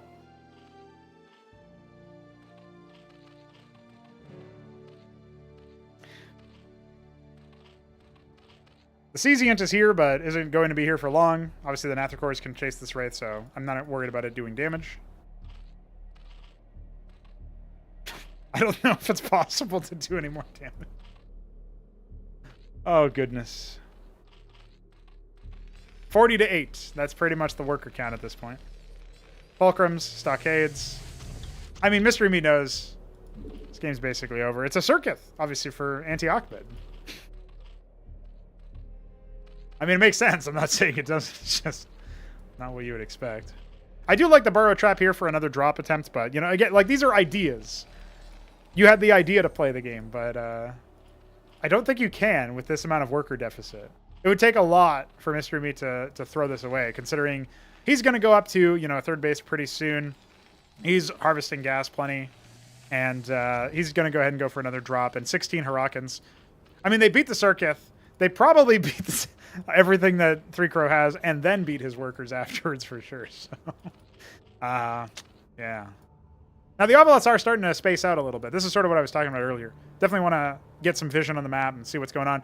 I don't think that... Well, maybe there's a little bit of overlapping. Yeah, they both respond to that. So there's a drop being planned, and he's going to go ahead and withdraw his units. Obviously, this base doesn't have any workers to kill anyway, so it's not that much of a... Not that big of a deal. Wraith warding off one of those Ovilots. Funny to see.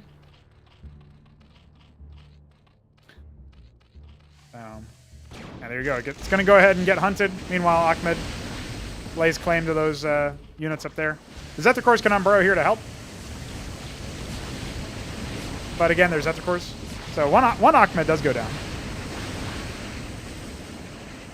And again, this is a fraction of what's actually at home, right? Like, there's military, there's infrastructure, there's all this stuff at home. Yeah, sure, the Nathicores can't be attacked up by Ahmed, but...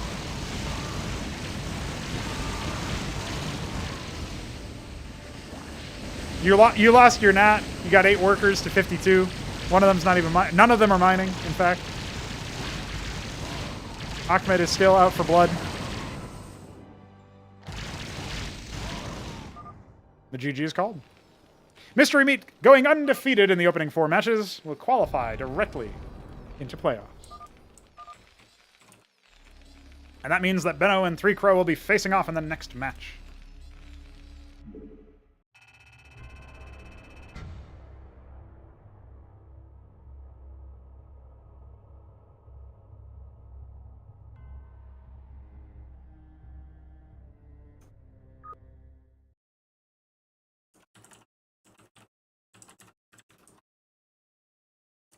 Boskevine is selected, and we shall host that up.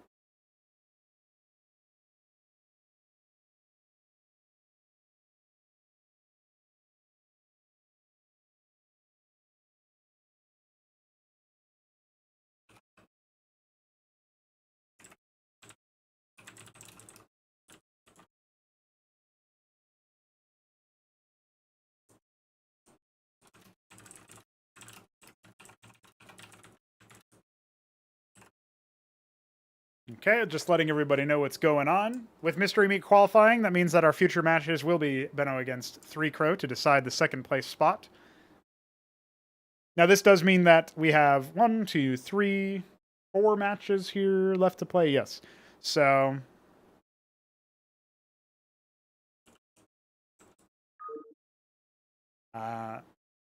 we'll wait for 3-Crow to return from the bathroom, and then we shall go on. That one was for Shambler.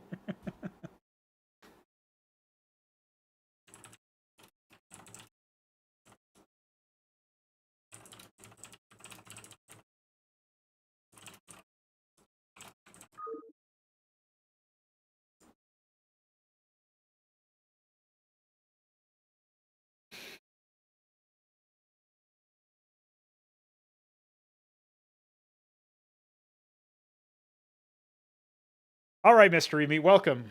Welcome. Congratulations on going 4-0. How was it? How did you feel? It was pretty good.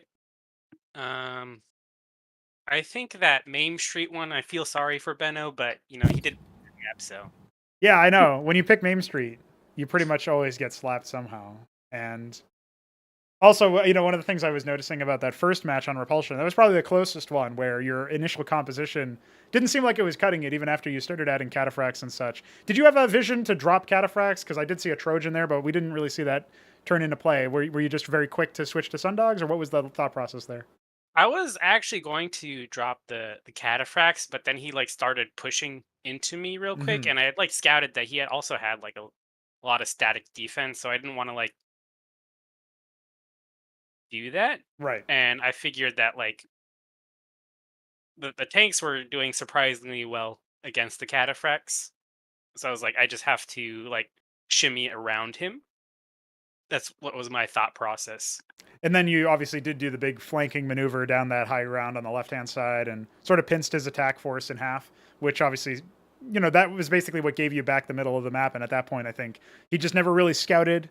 If you had advice for Benno in that particular game, do you think there's like a point where you could tell that he could clearly improve? Because I, for one, was surprised he was able to keep in. He had, even in bases, he actually went up against you on workers for a good portion of that game. But then obviously when the Sundogs came out, everything changed. Was it just lack of proactivity, or how do you feel about his play style?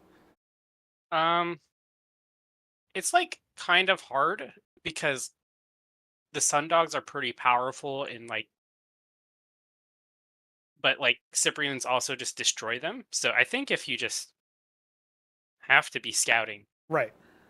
and like it's different for like Zerg, whereas like Zerg they can switch whatever unit composition they want as long as they have the building.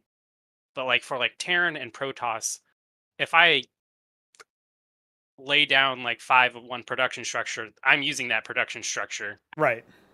So like you kind of know what units. So if you see me throw down like 3 starports, like there's like I'm getting a bunch of air, Right. right? Right. There's not like Well, there you not go. really much else that I can do. Yeah, some advice for Benno should he end up reviewing this later. And yeah, certainly some good stuff. I talk about the 3 Crow matches, but he's already back and ready. So maybe we'll get your opinion on those at a later point. But yeah, thanks for the interview and congrats on making it to playoffs yet again. Nice and easy breezy. All right, see ya. GG's.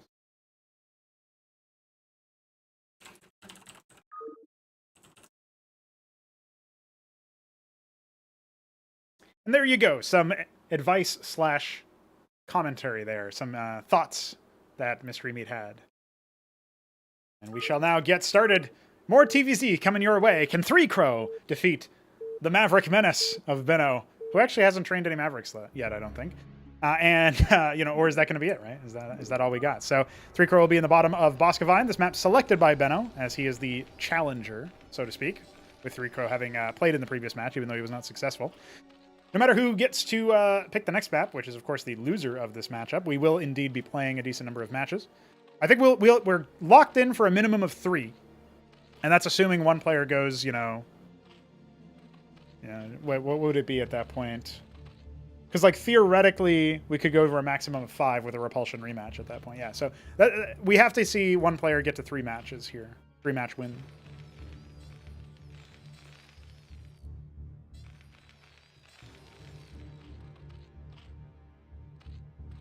Benno did qualify for semifinals in the previous episode.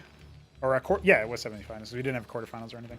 So in the previous Ascension, Benno did triumph over 3 Crow, in fact. These two playing the 3 a.m. or 3 p.m. rather group, right? Group A. Will be a Stockade first again. And we do have double gas harvesting over here, so it looks like 3 Crow is going to go for... And it could go for the Hydrock or could bank a little bit for the Zorkas. It really depends on what he wants to do. Map like Boskevine is very large. It's going to be a Hydrock. I wouldn't be surprised to see some Skither cores. Yeah, if we're doing a 3 a.m. group, it's because something's gone horribly wrong. But we'll see. We'll see what happens. You never know. You never know.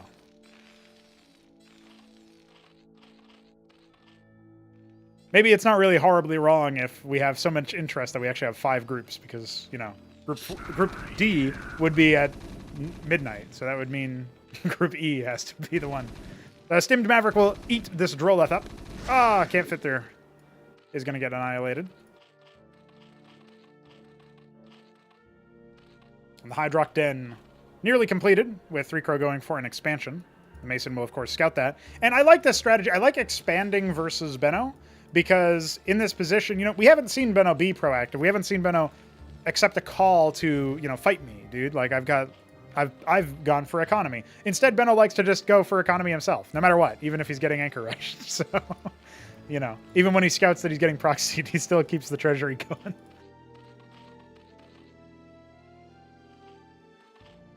So he will scout the Hydrock opener. It is a Skither core in the production queue. Starpad, actually. So this is interesting. You know, Benno may be realizing he does need to scout out with Wraiths and etc. Pretty good stuff there. Hydralisk will probably remain at home as another worker is queued. But the Skither core surely will scout and confirm the sites of the Starpad. This worker moved over here and just did nothing, so that's kind of curious. Not sure if 3-Crow even noticed it. He's actually going to go ahead and withdraw his Mason. Or is he? No, he's going to scout with it. Well, the Hydralisk will take care of that.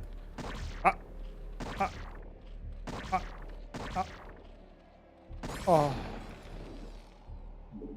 Well, the Skither core confirms no base. That should be somewhat confusing for Benno. He does have a lot of Mavericks. He is going back to the Maverick Menace. He does have an anchor in the back line, so you can put those Mavericks in there, and they'll become even more of a menace. But of course, that's fine for 3-Crow, as he has gotten himself a natural expansion. Something that is worth noting, when I say that it's important to transfer your workers, it's specifically important to do that when you already have, you know, 2 workers to a patch. Because at that point, you're actually oversaturated, and your 3rd worker per patch is going to give you less value. So, you know, something to think about. It's not like in Brood War where it's a little bit easier. Oh, he confirms that there's nothing in that that anchor, so that helps. Maybe he can focus down that exact specific Mason that was wounded, but it doesn't look like it's going to happen. Then the anchor will be staffed.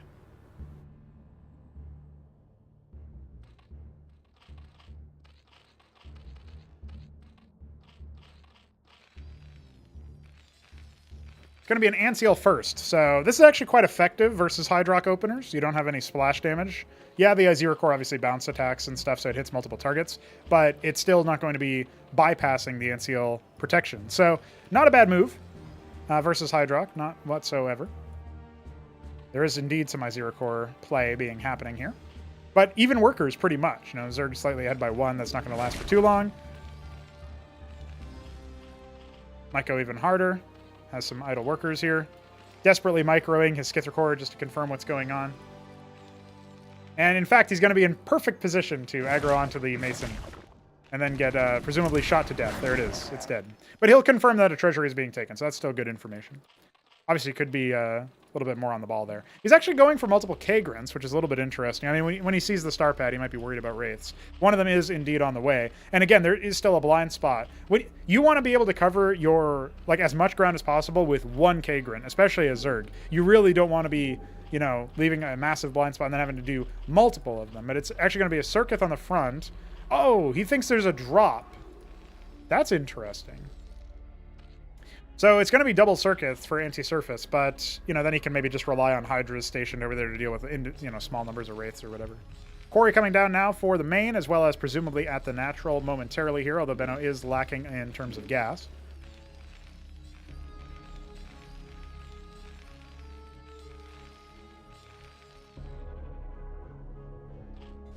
Another expansion in the cards here for 3-Crow. So we're going to settle ourselves in for a macro game, it looks like. At least more macro-minded than you might have initially expected. So yeah, he's going to have to grab a couple of these Hydras to deal with that Wraith. 600 minerals. Benno can certainly drop another treasury, as well as maybe some more stockades to produce more Mavericks.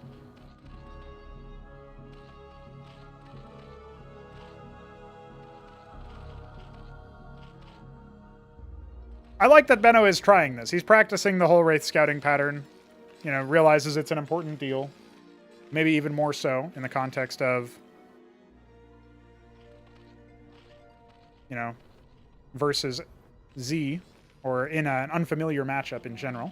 In fact, I mean, with the obvious exception of when Alexander played against him in the cast over that Musk did some time ago, there wasn't really a whole lot going on. So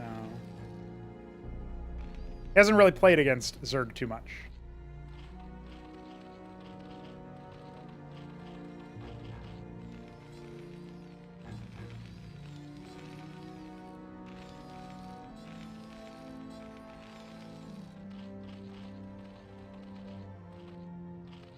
Well, there is an Ovoleth here to detect wraiths, and he does have some Skithicores. Still no anti-air defenses anywhere, but not necessarily a requirement. Yeah, 3-Crow being surprisingly on the defensive, particularly since, obviously, he was aggressive versus Mystery Meat, specifically, with some interesting strategies that he had. So it feels like maybe he could have done that exact thing over here as well. 3 Wraiths on their way to the bottom right-hand corner. They will scout a base, but no workers there. And a Mason going for the top left, meanwhile, for a third base there for Benno. He likes to station anchors in the mineral line, and it does make sense. That's something that obviously, like, the range is better for the defensive maneuvers. He's going to go ahead and keep his Wraiths in that neck of the woods. Some more anti-surface. Might consider doing a macro hatch here to spread the Kagra, or maybe just like a Larvosk or something, and so that you can get a little bit closer to that choke point, if that's where you're thinking of putting defenses. But if you're also thinking of just taking a base, then do you really need the defenses there? It's an open question. Obviously, if you're expecting drops or something, that could happen. The Wraiths are going to go ahead and harass this base, and that's going to spur 3-Crow into action as far as moving his units around. A 4th Wraith on the way.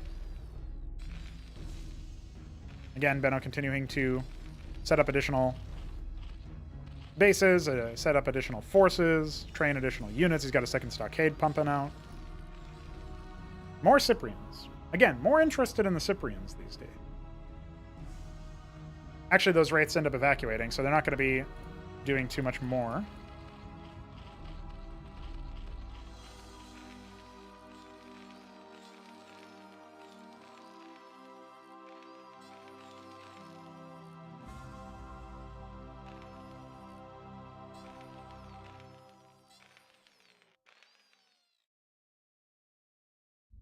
Yeah, a lot of defenses before you're even mining over here. This is another thing where you could clearly just sort of station the workers and some units over there. He's still not mining any gas as well, so a little bit slow on that front.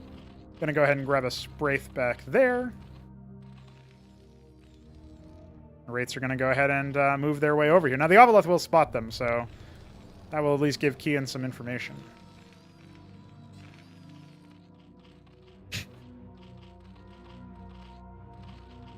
Or will it? Will he notice? Oh, the Spraith will spur those Wraiths in action. Confirming where they are is always a good one.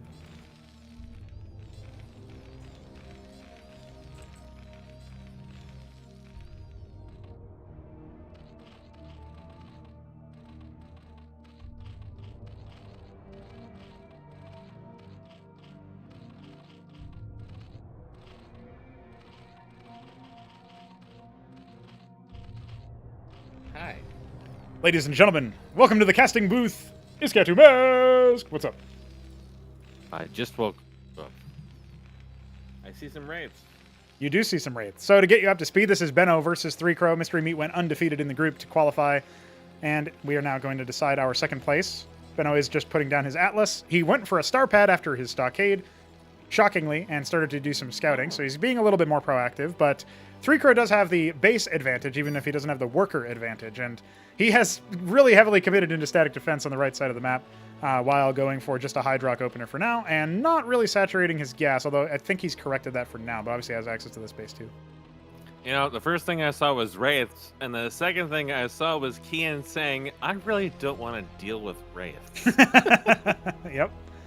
So, I mean, they've already done a little bit of bloodletting over there, but not really a crazy amount. You know, not been a very high-action game so far. Well, Kian is probably trying to take it peacefully since he knows Benno has a slow ramp up. He's trying to wall up. I think the tier 2 Circuit will do quite well against Mass Maverick, but I watched a game this morning between Benno and Shambler, actually, that I posted a couple days ago. Oh, okay. And Benno was doing some different things in that too. So not super different, but did not spam all Mavericks, was mixing in some Goliaths and other stuff. So he was changing up his tech paths a little bit. It was kind of a silly game, to be honest. As they often are. This is a lot different than that, though. I can tell right away he's trying out some different stuff. He's got tier 2, so he might... In that game, he actually went for... He was building Valkyries before he ever saw any confirmation error. So, kind of reminded me of an earlier game I think he had versus Kian, where he went out of Valks, kind of just right out of nowhere, and was just like, I'm going to have Valkyries. And then they turned out to actually be useful. So, that actually happened against Shambler too, because Shambler went idle first. So, he may reinforce that. This is looking kind of similar with a double Fulcrum. I do like the great wall of production structures in a straight line. I don't know about that. Worker pathing is already going to be very silly.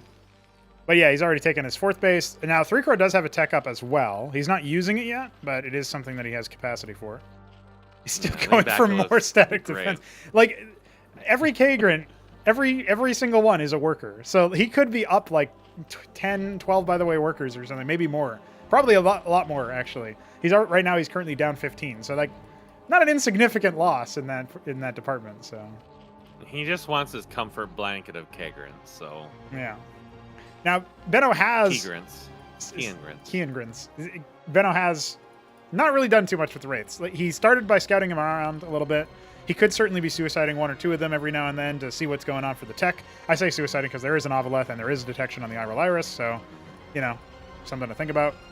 But a Matravel Nest is actually going to be the option here, so that's quite interesting. This is the first time we've seen that in the tournament, I believe.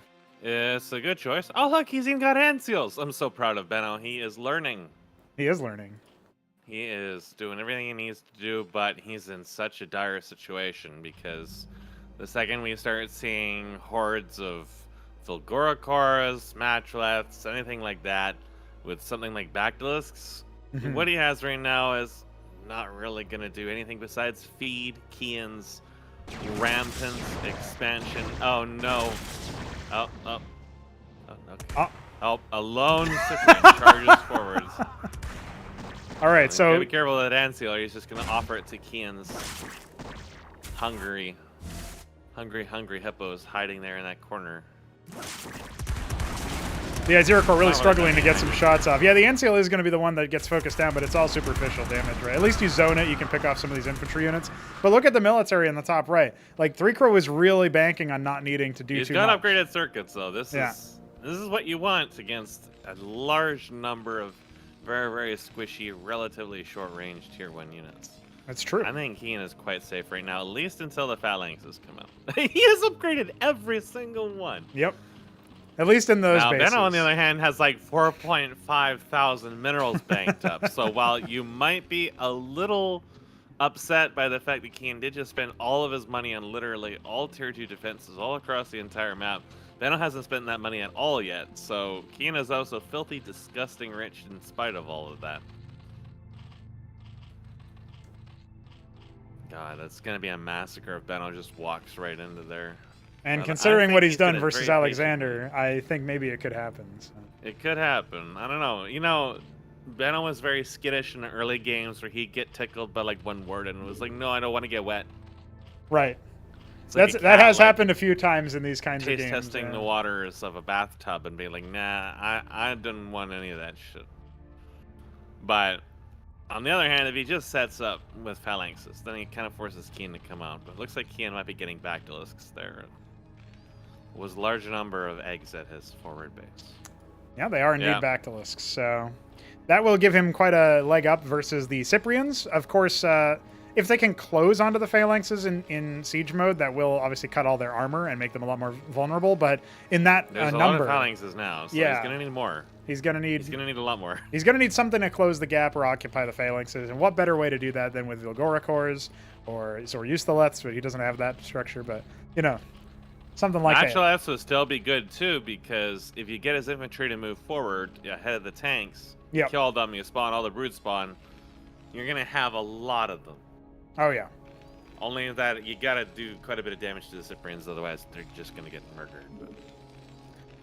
Well, Benno has My capped God, a Benno's geyser. rich man. A single geyser has been capped in this whole game, and it has been by Benno in the top left. He will eventually be able to spend his gas if he continues to keep this up, and he does indeed have this base at least set up initially. He's not mining from it yet, but you know, because he needs more minerals.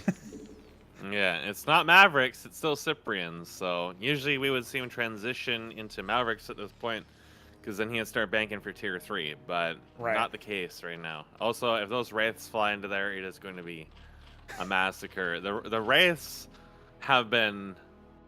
They've been defeated by evolution at this point. There's just so much tier 2 defense all over the place. Yeah. And once those Wraiths hit tier 2, their bouncing projectile really diminishes the usefulness of Wraiths. Oh, this force is not long for this world either, just based on that. You can see that. He's going to even go ahead and take a forward position. Forward. He kind of wants to. Yeah, he's going to zone back the Bactylisks, but not before a lot of pain has occurred. Now, the regression is very nice in this case because if Keenan's careful, he's not actually going to really lose too many Bactylisks. It's just a little bit of money. Does have a lot of Nathricors, and somewhere along the line he built a Muthrok Spire there as well. So he's got the Sycralisks. They're very short range. I would not rate them versus Phalanxes for sure. But the Nathricors, I mean, there's one Cyprian holding down, or two Cyprians plus the Wraiths holding down the fort here. Some more are streaming in, but if you can occupy the Cyprians with something, you know, maybe the Convolisks can get in. She's got a little the bit of action. everything. I mean, that can work. Just don't want to get held up in the choke point of 1,000 circuit colonies. You don't necessarily want to, you know, close the gap You don't want to specifically go in with with Phalanx. just the Bactylis. No, Yeah. That didn't go too well. No, but he does have Kinda a needed horde the of other 200 Calculus. units He you was have. buying time for that, and the Scorchrith colonies are still going to be shredding the Cyprians. So remember, no armor in siege mode. The Calculus will melt through the Phalanxes and certainly be zoning them back. So, you know, again, almost 10k. Control is leaving a little bit to be desired here. Being able to draw the Cyprians into the defense. Those Wraiths are already mostly dead, so they're not going to offer really too much resistance at all, and the contain is quite easily broken despite some early losses. Absolutely. Okay, Benno is He's got never caps. a man to back down from the holy Cyprian mantra. He has actually drained all of his gas, however, so I don't think he's building tier. Oh, he is building tier 3. The Datala is on the way. Recently, you recorded some advisor lines, Mess. Yes, Yeah. I did. I recently, in general, for both Zerg and Terran, have a new sound when you're. I mean, it's just the default advisors right now, but you hear upgrade complete instead of jobs finished or whatever for the Atlas and the data list specifically. And for the Zerg, you hear evolution complete when your tech node finishes, your Iral Iris or your Auth to Lava Form. So there's a little like cues that hey, there's something a little bit more grandiose happening here. Meanwhile, Sycralisk's trying to close the gap here versus the 3 Cyprians in the jungle. Cyprian or the Sycralisks may not be super ideal in this matchup, Yeah. but they are relatively cheap. So just having extra bodies can still help as long as he can make sure they don't get minced up by All the air, Oh. instantaneously eviscerated. Oh no, it's so horrible. Oh my god. That was kind of like precisely the situation you just didn't want to have. Yeah. Just going right back to Bactylisks would have been absolutely fine at this point. He's got a lot of Zero cores hiding in the back there. He could upgrade those, spend some goddamn money. Well, the other thing, too, that you could imagine here is Zoroasthalets if you dropped the Zorka Shroud somewhere. Because if you did that, you'd have access to, being able to grab the Zoroasthalets themselves to block the armor on the ground. And, obviously, the splash from the Phalanxes would hit them a little bit harder, too. Like, think about that, because you're mutating Rilla cores from every splashed, every single damaged Zoroasthaleth. That could certainly help your cause as well. Now, this base will be spotted, so that's not long for this world. Unless he maybe paths some units in that direction. But even then, it's Cyprians. Can't handle that with the mass air that you've got. I mean, he could send in the Calculus. They could probably deal with it, but it's no longer worth it. He would have needed to do it right away before they all bunched up. 2 Sycralists charged forward, confirming that Benno is, in fact, building Cyprians. Now, I would give this matchup to Keen at this point. As soon as he actually builds the right units and has enough of them, gets them all grouped up, and then proceeds to walk across the map. But If Benno starts building diadems, they have historically proven to unhinge Kian's chakras. But he's actually making iron foundries. So this is a first for Benno as far as I've ever seen. So this is going to be interesting. What is he going to build with those? Many options come out of those that can really help him in this. He could get cuirasses to help tank. They're very, very, very tanky. Mm-hmm. He could get even the I forget the names of them. Which the ones are you spinning thinking? ones. Pazuzus. Yeah, the Pazuzus. They're not really great for dealing with Zerg, but they are very fast at moving, and they could help deal with the defenses. He could go to the Atelier, get Paladins, for example, for extra range. The Azir cores did finally show up. They died terribly, but it did good. Oh my god. Kian is discovering that Cyprians are very good at AoE, and bunching on top of them tends to have dire circumstances. Now, Benno is also going to discover the inverse with this, where Backlisks also deal AoE and are very good at killing things that are small and bunched up on top of each other with no armor. Gonna be Paladins. It is going to be Paladins. There you go. Well, the So those Backlisks are going to start charging large and off. beefy. There aren't really that many Sentinels. There's 2 Sentinels here. The Backlisks can contend with that. I but think this Backlist swarm can easily take this base all the way up until the phalanxes come. Right, and those are already, stocked. There's only 4 of them anyway, so there's not really He's that got a many. bunch of Goliaths, but he doesn't have any clerics for them. And there's enough Backlisks that as long as he brings some vision and has a ramp, it shouldn't really matter that much. Kian has to start making some headway here because Benno is so disgusting rich. Eventually, Cyprians are going to swarm across the map.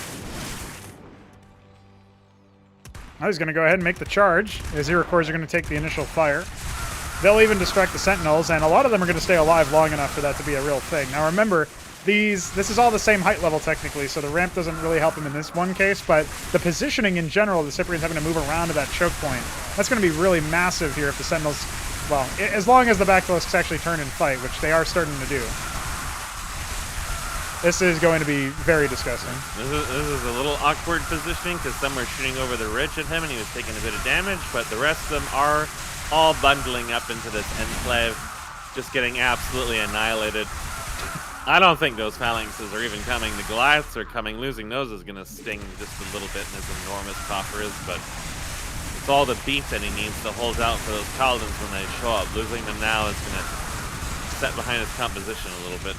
Oh my goodness, well, Azir cores have come up to pinch this attack down here. Yeah, the Paladins are out, and they are going to start laying waste to the very immobile Backlisks, but, at this point, the base is already lost. And he has set this back up, but there's not really much going on there either. There's So. just this thick stack of dead Cyprians. They say a picture is 1,000 words. Well, in this case, the picture is 1,000 Cyprians. And pretty much that alone, honestly. Loads of But, Sentinels. that doesn't do too much because Yeah. Benno is still ahead on workers, Yep. still ahead on military, still ahead on money, except for gas. Kian wanted to be a ballsy boy, the ballsiest boy. He'd just go straight to tier 3. Yeah, there you go. Called it. Now, he doesn't really have much at home. He does have some No. Backlisks to fend off the attack, but the Paladins can pretty handily deal with that. Remember, they do have This is by the why way you gotta range. be the ballsiest boy to do this. I still think Vilgora Chorus would have been great at this point. A Matrolith in that battle would have given him enough brood spawn to turn on those Paladins and kill them as well. But instead, the Backlisks all die to a handful of Sentinels. And now, Benno's enormous, beefy armada discovers the Nathakor. Benno, very fortunate not to have encountered the age of the Nathakor, has no idea, does not have the survival instincts that kicks in when you see a single Nathakor on the map. The instant horror and the Because you just fear. know there's 30 more coming anyways. Yeah, and it So- isn't like 2 minutes into the game. Now the Paladins are going to easily outrange all this. Goliath does die terribly. Okay, everybody's going to start. Nope. A little Well. bit of a kerfluffle here as Benno takes grievous losses. Yeah, unnecessary licked. ones, you could say. The Paladins do have plenty of armor, so the Backlisks are really not going to help out too much. You can see just how much damage the Paladin is soaking up. and if those were targeted instead at the phalanxes maybe, or the infantry especially, could have really helped him out. But does he have anything else? His Yeah, but the Zero thing cores is, are though, is spinning that Benno around. has no sustain at all. So Right. any little bit of damage that goes onto them helps quite a bit. Now there's That anti-burst, said, but that's about he it. doesn't want to lose everything. He never upgraded these to Zero cores again. I'm not sure why he's not upgrading them before charging in when he has that many minerals. It would help him so much against the Cyprians, the extra armor from the big men. Oh, it'd even keep them alive long enough to do some significant damage to the Paladins, which are now in the count of 4, and are certainly laying into this force. But, you know, It's okay, those are the friendly defenses damages are still too. paying for themselves, killing everything along the way. Yeah. Slowly thinning out the numbers. One of the Paladins is actually taking some damage. Well, remember, these are all friendly splash damage, so between the Phalanxes and the Paladins themselves, you are going to sustain a decent amount of damage just from your own fire. And that's where maybe Kian 3-Crow could have obviously gone for some, I don't know, some Zathra-cores into Dvorves, something like that. He's pathing some more Izira cores out, but there's anti-ground He's going to there. discover that there's another wall of turrets over there. He still hasn't actually capped, well, he capped his main, and that's about it. He's going to go for the Matravel Nest upgrade. That's an interesting one, because it allows you to get Almaxilis. One Paladin bites the butt dust. Yeah. There's just one more here. That's it. I'm actually not sure what he plans to get Golgora from cores this. would have been so great during that. Yeah. Even when he lost his initial units, just running in, spawning brood spawn or matroliths, just avoiding the rockets. I mean, drawing their fire away from the Sunkens can delay it even longer. But Keen is now very, very dry on gas. So this is this situation is quickly getting out of hand. Well, Benno is just still very disgustingly rich. He does have the Atelier up. I'm not sure that he's building anything else with any of his resources. He's very low on gas still. I mean, he could just start. He could sit here and build some proxy diadems, and just, if he wasn't confident about going up the ramp, I don't think Benno will shirk from the sight of 1,000 dead Cyprians at a ramp, and certainly hasn't yet. Where there's a will, there's a way when Droleth dies. The Hydras are just unfazed by this. Yeah. I think 3-Crow is consulting the larva and trying to figure out what he can get. What? What?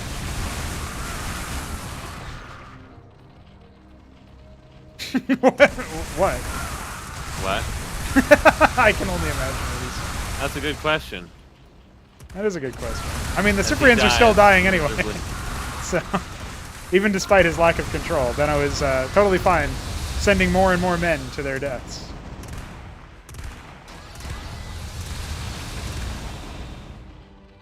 I'm not sure what Kian seems to have had a brain fault. He's looking at his larva, considering what to do. He must have expected something. I don't remember enough about Zergtech to tell you what you build with that, but it may not have been what he expected. Yeah, it's a mutation, right? That's probably what he was looking for. Yeah. Which obviously the Cascathalors, the Gazithalors would have helped him out massively, but it's going to be too little too late. It's gonna be too late now. Yeah.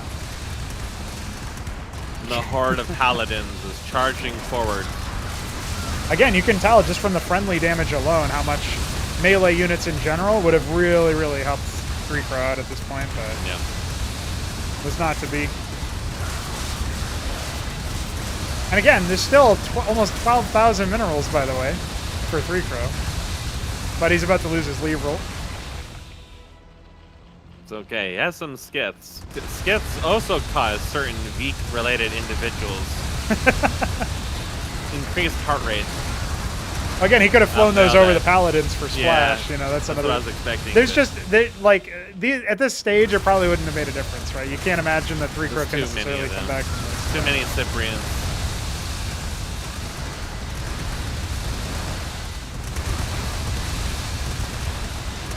Well, 3-Crow will There's have an so many. opportunity to respond to this injustice by going into the next matches.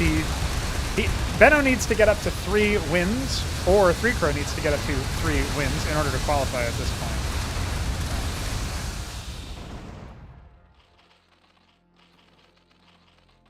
At least if I've done my math correctly. He will finally get the units he wanted, but you know, I don't think they're even super amazingly great against this many paladins, just because you're going to spend more time microing them than you are going to be taking advantage of their range, because Paladin's trying to pretty low dodge, range as yeah. it is. No, the upgraded natural nest that he waited so long to get that he didn't do anything with. He's gonna Yeah. bite the dust. Lizgenskat is up next as well. You know, at least he's gonna kill some Cyprians. We don't get to see that often enough.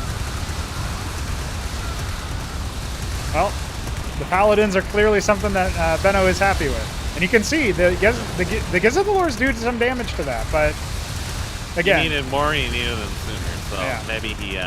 well, imagine just them stationing felt up the wrong here, thing screwing up anyway. the Paladin targeting while the Yeah. rest of his forces charge into the Scorchwith colonies or something, you know. So there's an opportunity at that point, but, you know, despite the raw damage numbers, despite all of the friendly fire, target selection wasn't there, and that's going to be 3Crow in a very awkward spot as he considers what to do in his next match. I still think that he could have ended that in tier 2, or at least really swung the game around. Yeah. By having, just in that initial fight when he had his back to on the left base, he could have had so many brood spawn off of the Cyprians that were coming to that ramp, and that would have let him turn around on the Paladins. He may not have been in a position to end a game at that point, but he definitely would have stemmed the flow of Paladins before they started to reach unmanageable numbers at that point, and then there wouldn't have likely been an attack on his forward base for a while, and you know, he would have definitely been in just a stronger position overall. But it was possible that tier 3 had always been his goal at that point, and he was just holding out until then. But the Paladins may have been unexpected for Kian at that point. I think so, yeah. Because, you know, Benno, it's not just that Benno, this is unheard of for Benno, but I mean, not many games reach the point where the Terran's building Paladins like this anyways. It's generally not the first thing they go to, but I have seen some people do that. So it's not entirely unheard of, it's just uncommon, and you may not really know what to do at that point. Like, what would be the ideal circumstance? Maybe a lot of people may not be really familiar with that.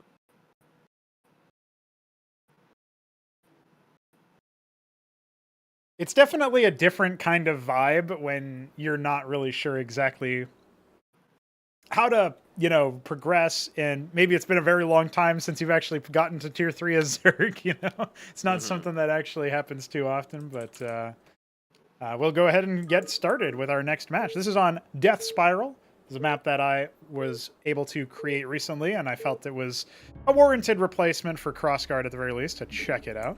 You can see it's a bit of a more nighttime-oriented map as 3Crow struggles to split his workers. Yeah, so I was watching, I was just thinking, did I even run the executable? All the workers are flowering out. And then, no, it just had a little bit of a kerfluffle. That would be an oomph moment, as Shambler would probably say. Yes, yeah. Well, Grandma's Split or whatever he usually calls Yeah. it. Now, the thing about this, I want to point out, when 3Crow selected Death Spiral, Deputy Dad gave him a 1 in 256 miracle response. I think maybe 3Crow's going to take this match.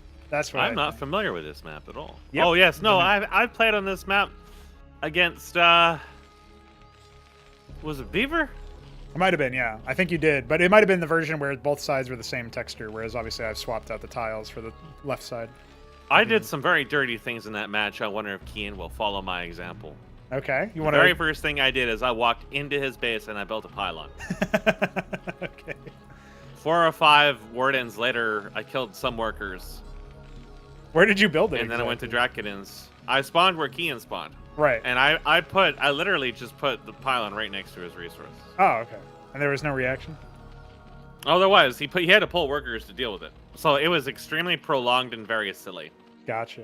And I managed to get several kills, and it was just incredibly goofy. And then it just turned into a standard game after that. Oh, okay. So, very you reasonable. know, I have a good feeling for Kian in this. He's got that dad energy with him, that's for sure. That's true. It's an early star pad for Benno, though. So I don't know if this is what he built in the last game, which was straight in the star pad. Yeah, he went Then stockade into will- star pad. It's a very similar opener. So this is what he's trying now. I wonder if he's inspired by Meat. Yeah, could be.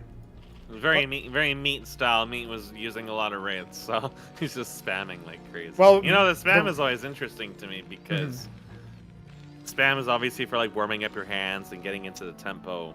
Right. But Benno's actual control really seems to struggle a lot, and I think that if he can work on that, it would help a lot. But usually when you see... no, he didn't scout the star pad. He stopped short to burrow. No. That no. might be disastrous if he's not careful. He does have a Pretty bad. Schizocore. He can pull that through. But sorry, I know you were making a point about Benno's control. Yeah, I know. It's just this little odd and ends and things that he sees the Mavericks and he thinks, oh, it's Benno and Mavericks. Yeah. But now Benno has entered the mind game phase. Yeah. He's evolving. And yeah, it's always interesting to see the consistently high APM but the really, really weak control. Yes. So I think it just comes down to him just, like I notice he just cycles through his control groups just incessantly. Which I think is a good habit to have, but definitely needs to polish up his control a lot because he could have ended that game a lot more decisively in the situation he was in. I think over half the units he had in the later half of the game all died to static defense that he had phalanxes and paladins to destroy. So it was a little awkward for him. And Keen has to try to exploit that as much as possible. Now the Skiths, on the other hand, are going to get scouted. So, they are, and they are in pretty big number, but they're also on 3-crow side of the map. And it is actually it's an Anseal first, yes. So this is a very beaver kind of thing. Well, he's going to go ahead and staff his anchor in the back line. His Mavericks on the front are still liable to get poked down and killed. If 3-crow recognizes, okay, I can't do eco harassment, but I can still kill off some of the military, maybe damage the Anseal or force it away, and because the Scythrocores will definitely rebuff a lot of the damage coming out of the Mavericks. With no armor pin, they're going to deal 4 damage a shot. It's going to take a lot of hits to kill a Scythrocore. And if they're not protected by an anchor, well, suddenly you can do a lot more with that. They also don't get pierced by the If you can Cyprians. split up his forces a little bit, which again, this is going to come down to Benno's control. If Benno can keep his control and chat can prevent his forces from getting split up, he will get a lot of damage in, but Keen's kind of like between all the damage at the moment. Yes, he's spread a lot of damage onto different points. He does get a single worker, but bruises a lot of his Skiths, and isn't too interested in maybe protecting himself from that. So he's going to go ahead and withdraw for now, it looks like. But applying a little bit of pressure. And he also confirms there was no, there's no expansion on the low ground with the Scythocore above the main. Nothing, he has no sight on the back base, of course, which has a double ridge as well as a geyser. Going to expand now, so the Skiths will give him a fair bit of map control. I don't see Benno really even trying to move out in spite of having a clear advantage out of that. In fact, it looks like Benno's just going to take this expansion right away, too. Yep. So, both of them went very aggressive openings, but did nothing with them, really. yeah, pretty much not much is going to happen with them at all. These Wraiths might tickle around a little bit, but... Yeah, there are 3 of them and another one on the way, so... With the treasury being set up, now your forces start to get split up. You can hope that your Mavericks in the anchor are going to be enough, but there's a lot of Skiths, and 3-crow can definitely make some stuff happen here. He doesn't have any anti-air defenses, but once he hits a certain amount of Skiths, he can even force down this main pretty easily. Yes, yeah. And there's not really a whole lot of AoE. Like, the Cyprians obviously don't penetrate Scythrocores anymore, so you'd want to be going for maybe Cyclops for the guaranteed AoE, or just maybe some Watchdogs. The Anseal's not in a position to respond. It is. Either. His Orc is coming, so that's very Shambler-esque. Reminds me a lot of Shambler's transition into Gorgs. Yeah. Would not be a bad idea if it just continues to be Mavericks with the occasional Cyprian. I do like that both players have scouted the back first, and now the Wraiths are going to start to be recalled home, I think, which is a critical error for Benno. He has no way of knowing it, but there's nothing at home to defend against. Yeah, there is nothing defending. I was expecting the Wraiths to force the Skiths to come back. The Wraiths currently are idling, and the Skiths are just going to continue to poke here and tickle. He didn't even catch the Anseal. Well, he didn't catch that there was a Cyprian underneath there, but now he is going to go ahead and pick off the star pad. Oh, no! He thought that he had it, but he doesn't. And there you go. It's finally going to get picked May as well off. commit. He didn't lose anything for it. Well, there's one Skith died in the whole ordeal, but, he establishes dominance. Now Benno has no gas. Almost 1,000 minerals, though. That could be another 4 or 5 stockades coming up. Well, we do have a freeze of Benno. Internet troubles. Oh, there you go. European internet. Now, this might... I really don't know what's going to happen here. If Benno starts to harass the Hatterosk and doesn't get worker kills, Okay, he's figured it out. Well, I think he's sensed a little bit that there could be something going on. Goes for a Spraith instead of the Circuith there. Now, the problem here is that, yes, the Wraiths are here, but they're attacking the base that does not have that much on it. This is the best case scenario for 3Crow, who really heavily gambled that he wasn't going to need to defend himself versus any air. So 3 Lachesis are on the way. yes, that's going to be very vicious. That's if they probably can in part deploy. why he devoted so heavily to that star pad. Yeah. Is he wanted to try to delay further amassment of Anseals. If it's only the one Anseal, it's quite easy to manage. Well, you can just I think move your he's looking for Lachesis an in different earlier victory spots here. too, so.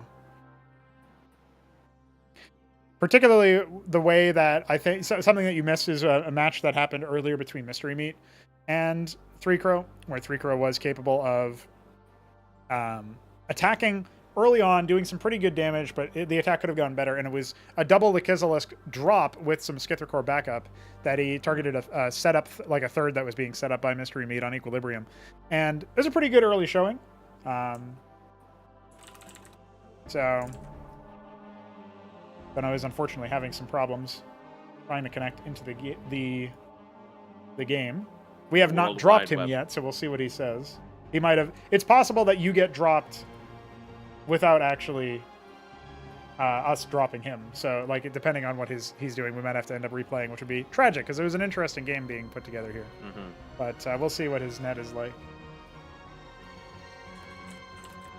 It's very strange to see a lag screen that's not just me. Yeah, it looks like Like, unfortunately he is going to have to pop off and restart his setup here.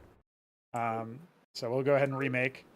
That is always unfortunate when somebody's internet is costing him the game there. But well, I think we'll give him one grace, and if it happens again, we'll dock a game from him or something. I don't know what else we can realistically do in that situation. We don't really have a rule set for something like that. So.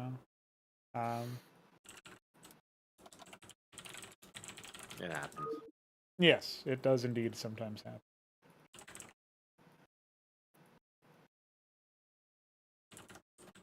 Well, I'll take this opportunity to get some more water. But I've got some gamer grease right here.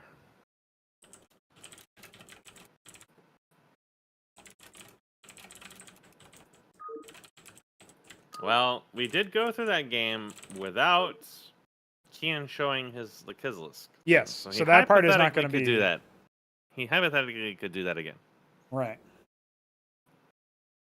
Yeah, well, we'll see I if think there's that going to be was a very change. good pivot, Yeah. and I think it would have put him in a really strong spot. There was no bloodshed from either side really decisively. There was a little bit of harassment on the worker line or what have you, and obviously the star pad being the key loss early on for Benno.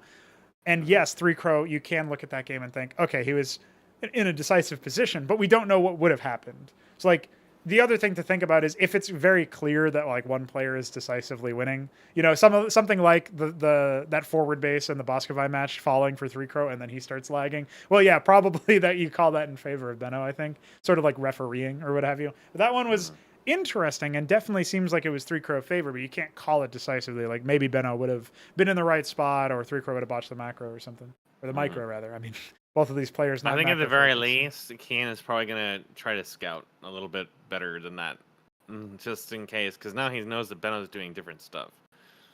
Benno has changed from the previous Ascension, so you do have to be mindful of what he's building a lot more Yes. now. Yeah. All right, wow. Preferably not let your drill have to die at the ramp before you really get to see that potential fast star pad, especially if this is what you're going to do. Yes, yeah. You can tell that the Lachesis move, there was some thought to it anyway. So, So I'll be right back very quickly, and then we'll get started. Okay.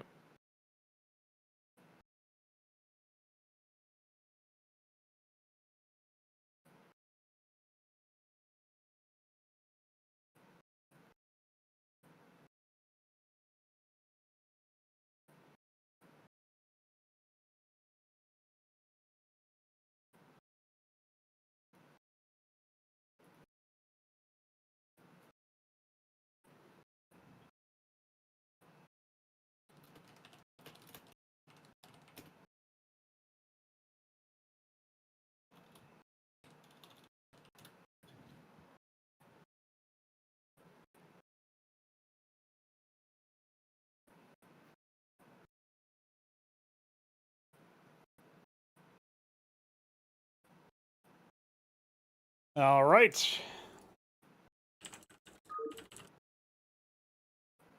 Let's do it, boys. Let's get this one underway. Go ahead and restart. Waiting for 3 critic. Oh, wait, no, that was 3 critic. We're all good. Hey, Donald J. Trump is in the 3rd witness slot. That's 3, dude. Yep, that's 3. That's 3.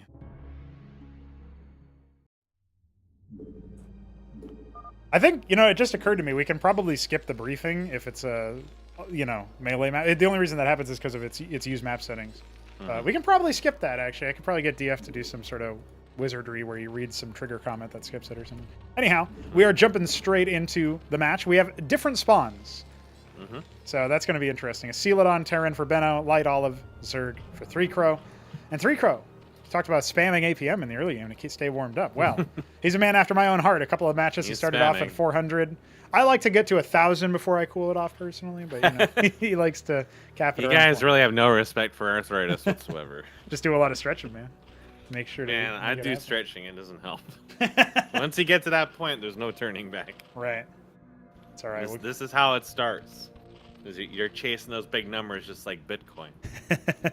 And just like Bitcoin, you'll go crashing back into the Black Sea immediately after. It is going to be Zorkis first. Baby. That is going to be Gorgorkor's almost assuredly. Well, I mean, he could go for Lakizlis, but it's a little bit longer distance.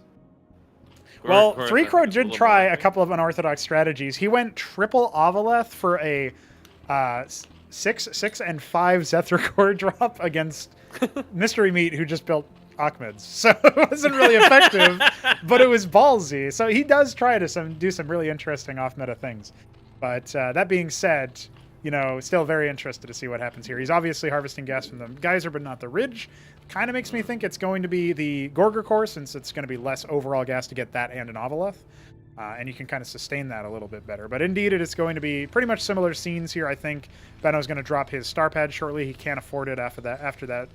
Yep, there it is. Yeah. Star pad on the way, so fairly straightforward. It's 125.75 for those keeping score at home for the resource count. We'll see what 3 Crow's up to. It's going to be a Lakizilisk instead, so interesting. One Wraith could cause them a lot of headaches. It will be an Ovaleth certainly as well. But it may just be Benno's new builds that he always takes Anseal first. Yeah, I think maybe he wants to do something like that. Let's see. No, that's a Droleth. So he's actually going to conserve gas and get another Lakizilisk then. I think he plans to just march forward and burrow. Which is an interesting move, but the biggest weakness of this strategy is the mobility, right? Now, and crucially... It's already been scouted, so we'll see if Benno is... The problem is, Benno's camera was not on the base, so he did not see it hatch. So he has no idea that that's what it is. He just knows that it's a Zorkis. He's going to confirm there's no expansion in the back base. By the way, on this map, if you take this back base, you get more resources. If you take the front base, you get more momentum. So that's sort of the decision you're making. I saw most people default to the low ground base on the front. It does help you be a little bit more secure, but it is something to think about. Now, the Lakizilisks are on the path. A Droleth off to the side. Confused, perhaps. Dazed and confused. Not sure where to go. I think he's looking for where that Mason went. Right. Making sure there isn't, proxy Ahmed or some other thing nobody ever does in this map. Quasrock coming up, though. So that's going to be really compelling as well to join in with the Lakizilisks. It's just Droleths for the time being. Might be a Zeracor, or it might even be... I don't think it's going to be Nats, but it could be. You never know. But I think Zeracor is good against early bio in general, just... Well, that's a Hydrock unit, so he doesn't have the ability to get that. Oh, right. So what it was... He's Quasilisk, Zethrakor, Nathrakor. Yeah, okay. I'm not... I don't know. He could go for Zets in that case, maybe. Even Warps. Now, this is hitting right before the Anseal finishes, so this is going to be potentially quite effective. Now, Burrow's a little bit out of range for some of the units, but yeah, there's the Anseal finishing, and now he's going to have to fall back and just rely on the fact that he can reposition outside of the positioning of the anchors there. Now remember, units don't get protected by the Anseal from the Lakizilisk. So while the detection is there, it's not going to necessarily be too much else. Cyprian's just starting to come out avoid the feet. Yeah. He can circle away from the feet. Yeah, there you go. He can keep Benno constantly playing to his tune while he amasses a horde of Nats and makes Benno fear the Nats as many others have come to. Zethrakor. The age of Nath only ends when you let it end. Well, the Gorgorkor has since repositioned as well, and yeah, the Vorvacore is back at home. So it's going to be a while before they join the fight. The Lakizilisk is going to die, the first one, but the Gorgorkor is in the back line, eating up a lot of workers. So while one Lacizolisk does fall, there's a Cyprian down there for some reason below the ramp, and the Gorgorkor is about to die as well. So that's a little bit awkward. Dies a miserable death. Kian is struggling a little bit to deal with the insanity of this all-in, but the Benno is struggling even more. Yeah, he has no vision not repositioning at all, not getting quite on that Lacizolisk before he gets quite a lot of worker kills in. All right. But Kian might get kind of tickled here. Benno's barely hanging on by a thread, and a lot of his workers aren't even mining. But again, the Lacizolisk itself doesn't actually have good vision when burrowed, so he needs to constantly be like positioning, and then the help coming in from the Gorgorkor, or the Vorverkors rather, is going to work out. Also, if you attack it, you obviously give it vision to the unit that's attacking it, so that's where I was able to do that. Meanwhile, the horde of Orbs have arrived. Yeah, that's going to provide vision for the rest of the Lacizolisk targets. Is going to die though. Yes. That was most of his damage. Oh no, not the stockade. The Mason's like chilling out over there. Benno is definitely a little out of his element. Oh, he blocked the feet! Oh my goodness, the feet blocking. He's got the shoes on wrong, but the feet are coming down. Borov's not exactly great for forcing this down, but there's no good surround. Yeah, it's good surround. No repair opportunities. I think that's it. GG. It strikes back. Revenge for the drop that he was clearly saying, I could have won that last game. Well, now I'm going to win it even more decisively. 3 Crow on the board. Benno doing the same thing was a little risky. The Ansil was not necessarily a bad choice, but there's no early anchor for some of that. So he had to, and when he did have it, he wasn't able to reposition it quickly enough to deal with the Lakizolisks, and they just ran kind of circles around him. I think that once Kian realizes that he can outperform Benno on control early in the game, if he can just keep doing that, he can end the matches pretty consistently quickly like that, honestly. Yeah. Benno's control is what's going to need the most amount of work now. Yes, yeah, for sure. In the early game, can he survive and hold on? So he'll select infinite velocity. I don't know if Benno's ever played on this map, at least not in the tournament setting. I know he hasn't. So this will be interesting. 3 Crow has played on it at least once. Recently in a tournament setting. So this is going to be a neat little experience here. We'll see what he ends up doing.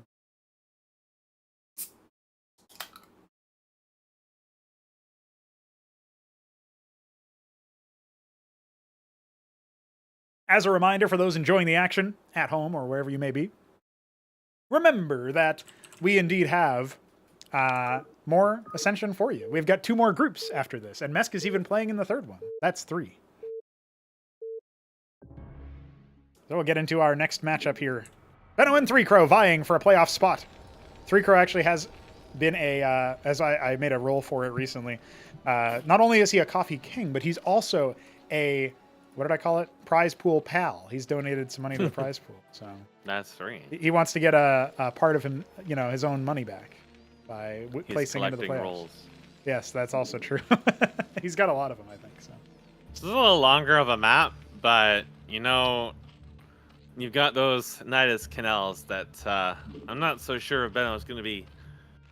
Is he even going to be aware of them is the problem. Yeah. Yeah. Now, players do have map revealers that show it off. Witnesses don't, which is something that can be added later on in an update to the map to make that a little bit more obvious for our live casters. But the thing to note is that they are here, and they do connect each other, and they're blocked by burning add-ons. I believe it's the Future Station still.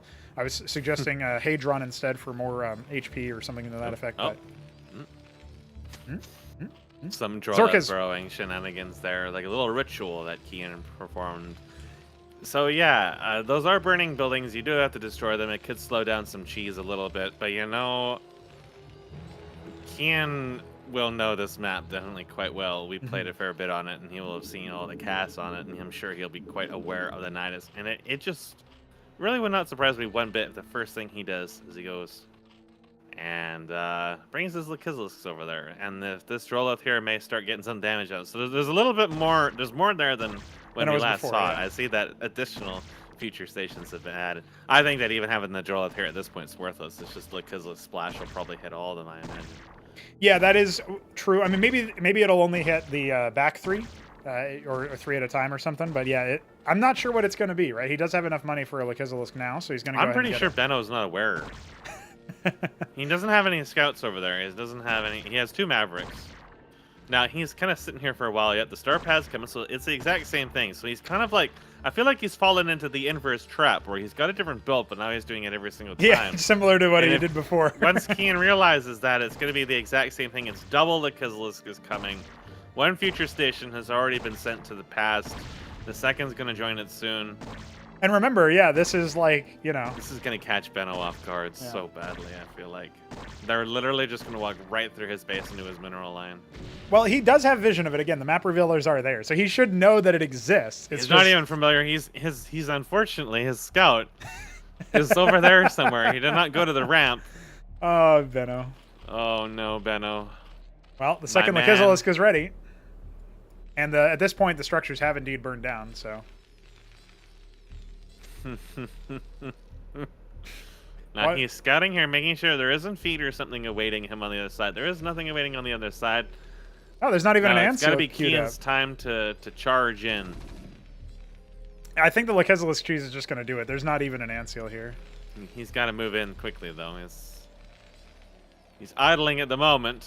Yeah, another Zoryusta left. He wants to get a third Mavericks. Lekizilisk. That's what he wants. He's swarmed all of his Mavericks over there to deal with his one draw. That's probably wondering, how did he get into my base? This should be such a red flag, but again, Benno, even though it's revealed to him, he might not be aware. He's got 3 Lekizilisks. There's a Zoryusta in the egg coming in. The Dwelleth bites the dust, and you know, Benno. As far as Benno is concerned, you know, the threat has passed. Who cares?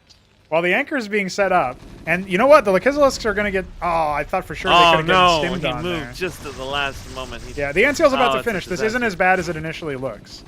So one of them is already going down. But he has to fall back, and he's not quite doing it just yet. Not really spreading them around. Could have even maybe gone for that kill and gone for the That's a train wreck. Lekizilisk, but Yeah, if he had gotten that first kill, he would have probably been able to get the second one. yeah. Instead, he will concede at that point.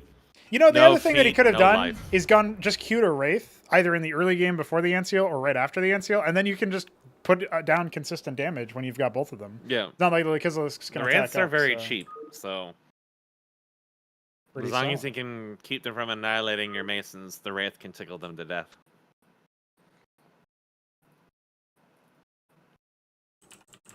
Now, I will actually have to be AFK for a little while, so I'll leave it to you. But I will be back in a few minutes.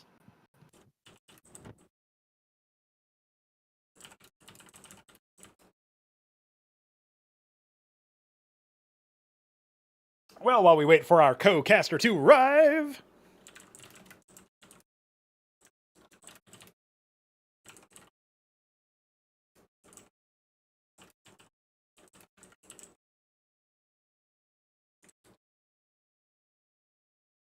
I have to update the scores here.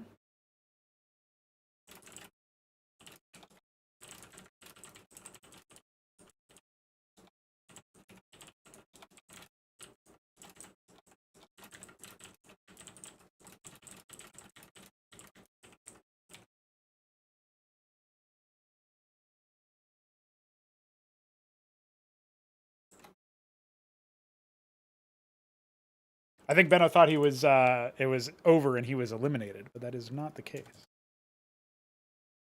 Oops, I hit the enter key too many times. Hold on.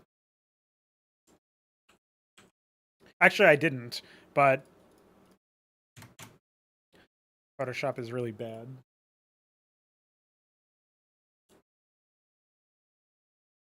Sorry, that was already picked.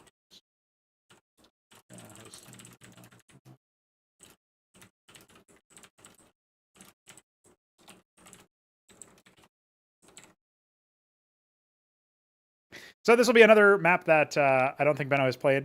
And if 3Crit did play on this because there was a cast over on it versus Mesk, funnily enough. So we'll see how that one works out. Also, Alexander did ask how to donate money to the prize pool. I think that's what he asked. He actually wrote now instead of how, but I assume it's how. Sometimes you sneak in an N instead and it just gets you slapped around. But if you want to donate to the prize pool specifically, then you can go to the coffee page, which is linked in the description below, and you can go ahead and drop some money. And when you do, make sure you say it's for the prize pool. Otherwise, Vic and I are taking it. So take your fucking money. What's up, dude? I'll take your money. I'll take it from your cold, dead feet. There it is.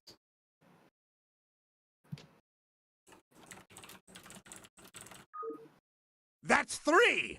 Oh, there you go. We got 3. It was that easy. Let's go see what's up. That is 3. So this is another map Benno has not played, by the way. So just so you know.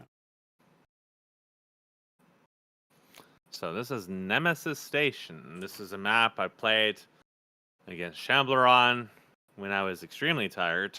It was a ZVT. It gave me some encouragement. I might be able to take a game off of him. Oh, really? In our thing, because I did manage to actually win that. It was a ZVP. I used his own build against him, and I turtled hard. And then I waited until tier 3 to make anything on the map. And Okay. turns out Geskies are. I mean, the whole thing is just really good against architects. It took me a while to actually close the game though, because I got so flustered trying to deal with hotkeys when I was turning things into layers, and I was too tired to even really begin to think straight. So I wasted a lot of time. But the other 2 matches he won in very silly ways, and they were very goofy. So please look forward to it. In the meanwhile, we have what may be our final match of Benno Kun versus Kian Chan. Yes, that's right. I mean, technically, Will what Benno we're do the thinking exact same thing? What happened? Will Benno do the Oh, exact yes. same thing? I Will think he the go answer is early yes. Star pad? Yeah. Will Kian read that? Will Kian go for the exact same build as well? We are seeing early gas. I mean, it's winning. Benno has to figure that out, to figure out what to deal with it, and Kian is probably not going to give him much of a chance. I don't know. I mean, the thing is, this map is a little bit harder to make that work on. I mean, the Infinite Velocity map is obviously much bigger, but he didn't mind the Nidus. Yeah, it's a more narrow ramp. Yeah. So if Benno does do the exact same thing, he can hold that ramp a little bit easier. There's no Nidus to get cheesed by. He's not going to get surprised by that. Well, it is going to be a Zorkis, so he's banked up enough money for it, just about. There it is. So this is potentially not Lekizalisk. Again, like, you have to... really depends on what you're doing. If you see additional ridges, that could... or additional workers on I'm going to ridges... drop out of here and see if it helps your lag at all. Oh, okay. Let's see what happens. Oh, it's actually I know it says Starpad laggy first. before, but- So, that's curious. Okay, Star Pad first. It could just be Wraiths then. I'm just wondering if, like, the combination of Europe and Canada is just like, is just too much. Too much to handle. Too much to handle. It's Zorkis versus Starpad first. This is Battle of the when Cheese. you did all your pricing and setup for all these structures. Was this the kind of openings you figured you're going to be seeing? Like, not fairly quite, but I'm consistently? not unhappy to see it. If somebody can figure out some meta stuff This is with all it- because of the gas changes right. that you did recently. The gas changes are what I mean, I would still go Zorka's first, but it was a meme build. It's actually an Ansil first. He's rushing Ansil. He's right really away. worried about it. Like, let's go Yes. first, so he's gonna go He's- Anseal with no military. He's very, and it's gonna be a Gorg. Oh no. Oh, Oh crow. no, the 8D chess. Oh my goodness. Yeah, Benno. 8D chess. The real tough part, and Benno did get anchor cheesed to death on Maim Street when he picked it against Mystery Meat. So God bless. Benno has a problem with going for, responding to early aggression that is especially unconventional. And I think his choice here is well-meaning, but since he's going to have his anchor completed before having more than like one military unit, that's a little bit spooky, right? I mean, technically, King can just everything ignore else- it too. Like Yeah. he doesn't have to fight it. He can just go straight for the workers, and even if like Oh, Maverick he's or going to Supreme like kills Hizalus this- drop him too. You know, if you are going to cheese, you may as well get the whole block in, and that's it is perfectly viable. Zorgas is very powerful if you do not get punished for the gas expenditure. It is just there's a lot of potential utility in there.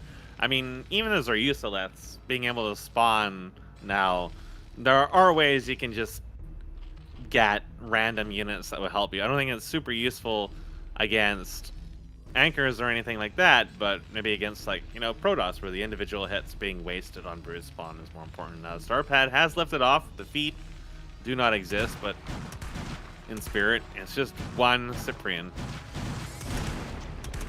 Now there's two. That's two. If Oh, he's that got a third anchor one on the lifts way. off, he can really abuse that if he's on the mark, and the markers are all bunched up. Oh, no. Well, If he went he could have just gone for it. he could have just followed it and evaporated all of the... Oh, no! No, don't tempt him like that. Good gracious. Goodness. Can is exercising thirst control. Hi. Hmm. Nibble. Give me that. Give me that one, too. No. Okay, the one thing is, the Lekizalisk follow-up is unlikely to be too effective, and the Gorger cores are getting bruised. It's just...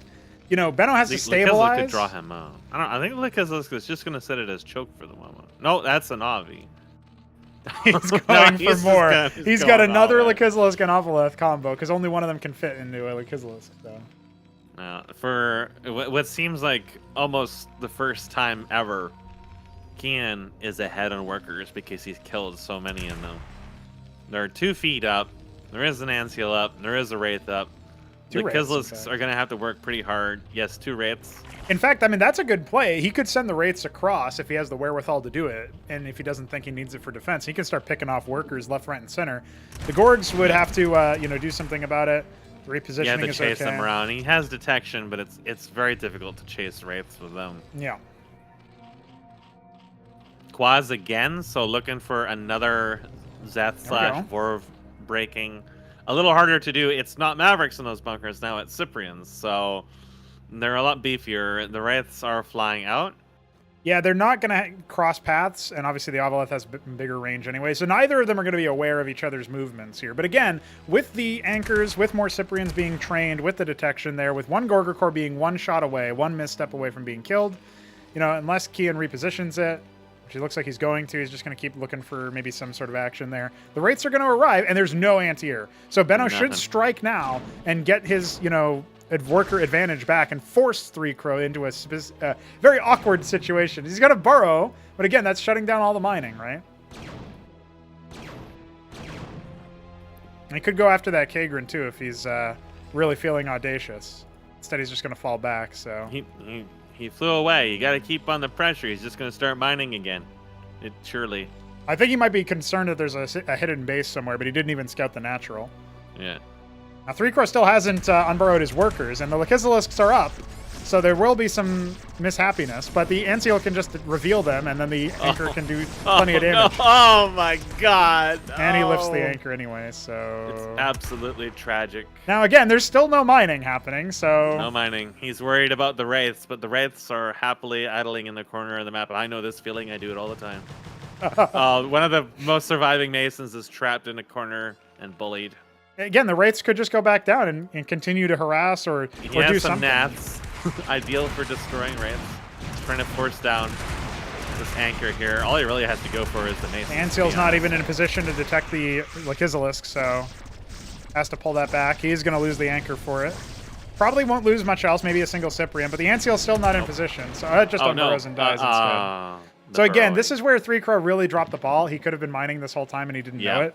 More Wraiths can come over. There's still 2 Avaleths there, but there's only Naths. Like, that's all he's got. And, you know, 2 Cyprians in the anchor. Even though this is a ridiculous game where there's 4 workers for the Terran, the Wraiths can just walk on over. And yeah, sure, that's going to be a Spraith, but it's not going to reach back here.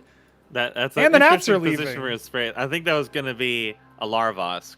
Well, no, he built it in response to the Wraiths. He just panic built it in a bad spot, I think. So the Wraiths are going to come in here and at least wipe out all the workers on this side. No. Where are the Nats? The Nats died horribly. Oh, no. This is the part where I mentioned where Kian can have some kerfluffles, and I think that this was a kerfluffle that it's going to kill all of his momentum that he had. Cyprians are marching out. Benno's sort of hoping. Benno's got blood in his eyes. Yeah, he's hoping that he can make it happen, right? Yeah, there's a Spraith, but there's no anti-surface. He's tired of getting sassed. Yeah. I mean, even this Hatrosk is probably going to go down before the Gorgs finish, so this might even be another Spraith, at which point, obviously, the Cyprians can do some damage, rallying additional ones forth from his 2 stockades there. It's kept his or his single stockade. He has kept, is he pulling the He's pulling the boys off the line. Benno's gonna charge bravely into the night, all in. He's trying to force a decider on Repulsion instead. So yeah, there's the Kagrant. There is a detection over here. 2 Gorgs present, but you might be able to start whittling them down. You really don't want to panic build this into a spray if you can avoid it. I wasn't sure. He did too. But Benno will be discouraged. He was discouraged. No, now he is encouraged. Indecision, but he's deciding to commit. I guess he figured, well, I already pulled all the Masons. I'm going to just do it. I mean, he even has detection to pick off these Droleths, which he's starting to do now, yeah. Just, reducing vision, that sort of thing allows him to get into a better position, potentially. Should move the NC a little bit further to the left and the Wraiths as well, but the Cyprians are instead should have brought his feet with him. He did not bring his feet. The feet's still there. It's the only thing in his mineral line right now. So, okay, you've got 3 Gorger cores out. You got no Lakizilisks. You got an awful lot. The second he saw the Cyprians, he should have panic built a circuit, but... Yeah, one of his Gorgs is already very bruised. Obviously, the Cyprians can just charge forward and start tickling the Spraith. Yeah, the Gorgs can spring into action. A 4th one is on the way. Anseal's not in a really good spot there. Just going to continuously charge forward. Oh, the Masons are here. There's no money for an anchor. So the Masons can start tickling stuff. The Spraith is starting to take some damage. All right, the Gorgs are going to get jumped on. The Anseal not in a position to help defend. The Wraiths obviously attacking the Spraiths instead. The Cyprians are going to start falling, but the Wraiths are here as well. And the Masons are starting to take some aggro. Okay, it's still kind of a game that's winnable for either side, but I'm not sure what Rico wants to do. Yeah, the Wraiths are going to die horribly. He has got so much money, but he's so befuddled by what's going on. Yeah, this is a tight game. There's a Maverick over here. Dude, Maverick Manus coming back in. Droleth versus Mason. They're still targeting the Spraith. Machine. They're not targeting the stuff that's useful. And now the Zets are out with no Masons to defend them. The Cyprians are almost certainly going to fall. Oh, a little bit of mistargeting there as well. No. And where's the feet? The feet are on the way. Okay, there's still hope. The feet are on the way. There is a feet. Here's how Kian can still win. He has to destroy the feet. Oh, they're stimming in. Can he do it? Needs to focus back. No, he's just letting it happen. He's got that one selected and everything. He just didn't want it. He wanted to lose it, I guess. Well, he can land, or he trusted in the spirit. He has literally nothing at all. He's got 1 mineral. All right, now unload. Unload and attack. The final boss. The final boss has arrived. It's a Lakizilisk. It's a Lakizilisk. This could have been so easy. This could have been, for either player, this could have been so much easier. He can't push any further. He didn't kill that Spraith. He didn't kill either of the Spraiths. He suicided all of his Wraiths. There's an expansion that can happen over here. Yeah, I like how the second the Cyprians walked in the base, he panicked, lifted that Droleth, and ran to hide in a corner. And I was waiting for it, but... Can the fancy feet work save Benno from his own feet? He's going to turn around. He needs to remove this Spraith here so that he can start doing some more damage. Another Lakizilisk is out. I think it's over, boys. I think we're calling this one. I don't know, man. He could enlist Boxer to assist him here. Boxer is immortal Cyprians. Flash would not win. He's gonna do all he can. What an absurd micro challenge this is. I mean, it's like those micro maps on Battle.net, you know? Hey, he could use the Anseal to protect the anchor as it flies over into the mineral line, but I still don't think that's gonna help him. He's got no way to repair it. I mean, even if he had a Mason alive, he only has 1 mineral. Maybe Benno is relying on the fact that Kian doesn't know. He has literally nothing in his base. Kian hasn't scouted since then. He doesn't know that Benno has 1 mineral, 3 units, 10 gas, and nothing else. There's nothing else in Benno's possession. It's gonna start burning. Kills his mineral line, Kian could leave, and Benno has nothing. It's absolutely daring, and you never know. But given that Kian's inclination to make a hidden base, I don't think he's gonna fall that easily. Yeah, I guarantee you 3 cores like, what? Why did you? Benno should have Yes. stayed in just to force Keen to eventually attack him again, and then just GG out when he realizes there's nothing in there. Just for that final cherry on top, you know. All right, well, folks, we do have our second playoffs player, our semifinal, or perhaps not. I mean, we have this weird bracket now where we're gonna have, quarters into semis into. Are we gonna hop and onto all that, pre-release and try out that limit extender in your selection extender, updates bro? there? That's totally unknown if it plays well in multiplayer or not. You never know. But we are, we're only 20 minutes out from the projected start time of Group B, so we'll see where people are at and take a break. But that is going to be 3 Crow taking the dub and getting himself into a very nice position here to move on into playoffs, taking revenge against Benno, who, obviously advanced past him in the previous matchup, so in the previous tournament even. Switching to Zerg has done him some wonders. Mm-hmm. All right, I will be back just in time for us to, let's see, what's our next group here? Group B. That is going to be the next one. Beaver Kun, Haltrix Kun, and Darkened Feet.